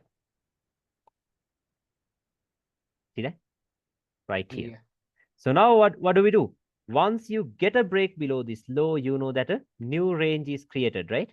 A new range is created from up here. Can you understand that? From up here. How do we know the high has created the low of the range? You have to get a bullish breakout, right? Do we have that on the daily? No. See that? It's not there on the daily. Then what are you going to do? Are you going to panic? Or are you going to wait for the bullish breakout structure? Who knows how long it's going to take, right? Don't panic. Yeah. Drop one time frame lower. Go to the 4-hour. Okay, so let's see what the 4-hour is doing. Let me make this line straight. Okay. Yeah, I need it to be tidy, neat and tidy. Okay, so there we go. On the 4-hour time frame, we do have a range. What is that? This is a strong high, right? Liquidity taken, Yeah. minor structure broken, and as well as major structure broken in here. So there we go, high of the range. How do we know the high has created the low of the range? We have to get a bullish breakout on the same time frame, right? So here we Yeah. get a bullish breakout all the way down here. Can you see that? Use a line chart, you'll see it very clearly. Yeah. Okay, or else a swing high that created a lower low has been broken. So now we have the range from here to here. Okay, now this is the reason why I told you to focus on the high time frame POI, because now let's say you are someone tells you, okay, you're an intraday trader, so you don't have to look at the daily or the weekly or the monthly. Like people tell that, right? People tell that. Yeah. Then you think, okay, you don't have to look at that. So you might think, okay, high of the range, low of the range, internal range liquidity, point of interest. See, that is what people would think, right? Now everyone will be Yeah. waiting until it gets here and then it drops. But what did I tell you? Within a lower time frame range, look for a higher time frame point of interest. Go to the weekly. Within the 4-hour range that was from here to here, what do we have? A weekly rejection block. Can you Yeah. understand that? Okay, so higher time frame zones are very important. Okay, so we can mark it out like that. And yeah, you can even do refinements of this. Oh yeah, I think I uploaded a breakdown of this on my Instagram channel of this trade. I'll show you. Yeah, you can just check that out later. So yeah, you can refine this into maybe this rejection block like this. Now, what are you going to do? Are you going to just sit and wait until it gets here? No. No. Now you know that the 4-hour has confirmed bullishness, right? So now what you Yeah. can do is you can use Asia and all that stuff to buy it until it reaches the weekly zone. Can you understand that? Okay, so I'm not going to show Yeah. you that. You can backtest that and see, because until price gets from here to here, okay, until price gets from here to here, these are the setups you're getting. Asia, buy.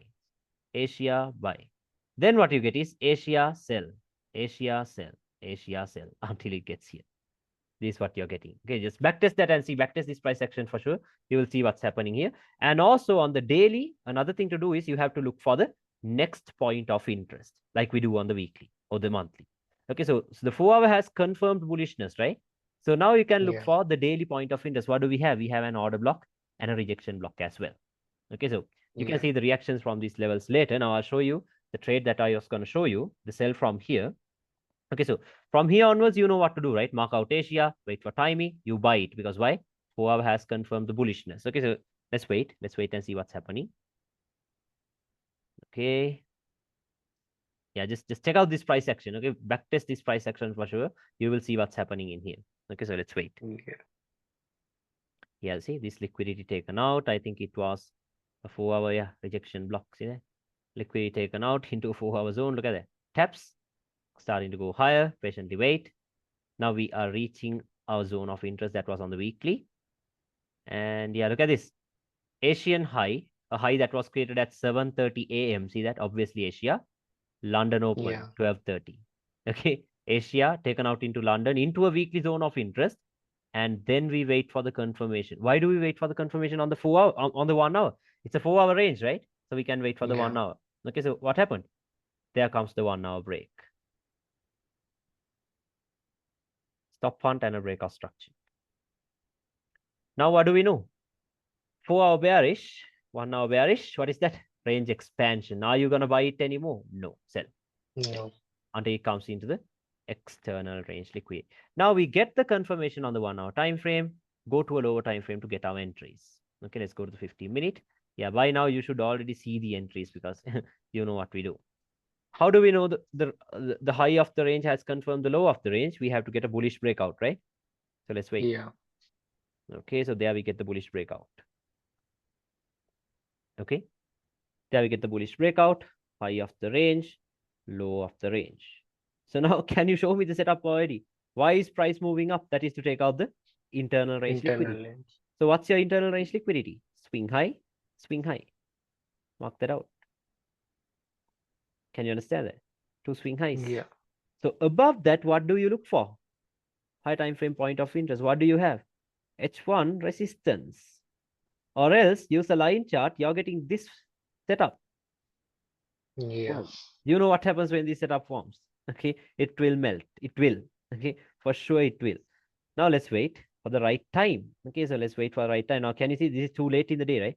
11:45 Yeah. p.m. Are we going to trade at that time of the day? No. Obviously not. Okay, because in a little time Asia opens, so we'll have to wait. So let's wait. Let's mark out Asia now. Now these days, yeah, this was on November. So yeah, November 21st. So Asia started at 3:30 a.m. and ended at 10:30 a.m. our time. So it should be from 5 p.m. to New York midnight time, like I told you. Yeah, see that? 5 p.m. to New York midnight time, Asia. Okay, so let's mark out Asia. Let's wait for Asia to end. Okay. Yeah, luckily Asia did not go into that point of interest, or else we would have missed the sniper entry because we're not going to trade Asia. Now, at what time of the day are we going to say the Asian high is a strong high and look for sells in here? No, look at this liquidity, a pool of liquidity. So then at what time of the day are we looking for sells? Now, this was November. So right now, London kill zone is at 12:30. London session is at 1:30. Okay. So at this time of the day is when we are looking for sells. Above Asia, we can sell it. Okay, somewhere around here. Stop loss can go where? Above the strong high. Where can we target? First target will be external range liquidity. Now let's wait. Okay, time is perfect. Can you see that? A manipulation of Yeah. Asia. Everything is good. Now, see, this was like 1 year ago. But you see, it's the same concept. Same concept. 1 year ago. But no, like I did take a loss in here trying to do shit on the 1 minute time frame because those days. Okay, those days. So yeah, I did take a loss in here. But you see this setup, right? There we go. In between that time of the day. So what is this? This is the Judah swing. Right? The falls run in the opposite direction. I told you, order blocks are forming. These demand zones are forming. Bullish trend lines are forming. How many are buying it? Pretty much everyone, right? Everyone. But what are we doing? We're selling it. Okay, we're selling it. What happens? There comes the momentum. Boom. Melting. Can you see what happens when the time is right? There it comes. Yeah. Pay yourself down here. Leave the rest into the 4 hour external range liquidity. Can you understand that? What happens? There it comes. Now, once again, backtest this price action. You will see Asia sell, Asia sell until it comes into the external range liquidity, like I showed you in that previous daily range, in that current price action. See, you can see what's happening. See, Asia, look at this. This is an Asian high created at 6:30 Yeah. a.m. Look at the manipulation of Asia, 12:30. See that? 12:30. Okay, look at this one. Asia, this day we had news, I think. Look at the manipulation. Look at the time of the manipulation of Asia. 5:30, New York Open. I told that to you, right? Same exact thing. Yeah. Okay, same exact thing. So take a sell here, target the external range. Can you understand that? This is how you could play with the ranges. Okay, this is how you could play with the ranges. So let's look at current price action. Now I told you, what do we do on the weekly time frame? Okay, what do we do on the weekly time frame? I told you to look for the most recent breakout structure, right? On the weekly time frame. And Yeah. where I told you should do that on where? Line chart. What is the recent breakout structure we have? Bullish breakouts. Can you see that? They have broken out of Yeah. it. So what are you going to mark? A bearish range or is a bullish range? You're going to mark out a bullish range. I told that to you, right? Now go to the Yeah. daily or the 4 hour, mark out a bullish range. Where will a bullish range start from? A strong low. Now we can't see any strong lows on the daily. If there's nothing clear on the daily, what should you do? You go to the 4 hour. See that? On the 4 hour, there we have the strong low, high of the range, bullish breakout even on the weekly. So now we know that if it comes down, it is only coming down to give you a pullback. So now it is moving up once again. So now can you understand what we do? I showed you what we do on the Yeah. monthly. I told you what to do on the weekly. I told you what to do on the daily. I told you what to do on the 4 hour. Then I told you how to play with Asia and the lower time frames. Okay, so Yeah. can you understand everything? Let me know. Was everything clear? Yeah. Yeah. So just check your question book to see if your questions are cleared. I'm pretty sure all of them are cleared by now. All of them clear. Everything is cleared, right? So yeah, if Yeah. you have any other further questions, just drop me a message on Telegram with the chart and a voice note. Okay, with a voice note. Okay, so Okay. that Okay. way I know what your question is. I hate reading stuff. Okay, so just send me a voice note. I'll listen to it. Okay. So yeah, Okay. was everything clear? Let me know. Do you have any other doubts? Like, should I go through anything else? Yeah. No. No. All doubts have been cleared. Everything is clear, right? Okay, so Yeah. and I'll send the recording to you once the conversion is over. It might take more than one hour because I think yeah, it should be 3 hours and around 30 minutes long this session. Okay, so I'll send it to you at around 1 a.m. Okay, because the conversion will take a lot of time. Okay, so I'll send it to you later. Okay. Okay, so everything was clear, right? Once again, yeah. Yeah. Okay, bro. So yeah, if you have any other questions, just drop me a message on Telegram. Okay, and Okay. also just please make sure you keep this recording safe. Okay, because you see this stuff, right? Yeah. Yeah. No one teaches this stuff. Like if you have been through the SMC courses, you know how valuable this is.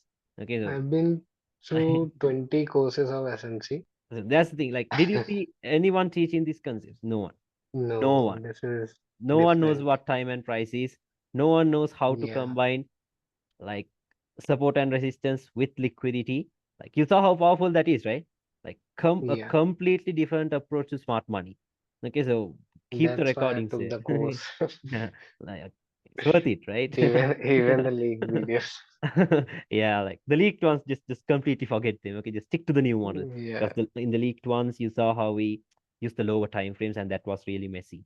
Okay, so I know it's not that easy. Okay, so just stick to these, stick to these. Okay, like not a huge difference from what we did because we use ranges, we use Asia and timing Yeah. and all that. That even in those we use that, but this is way more POI is different. different. Okay, different and accurate. Okay, very accurate. Okay. Yeah. So yeah, so that's it from me, bro. So if you have any other questions, just drop me a message on Telegram, okay? Okay. Okay. All right, bro. Bye bye. Good night then.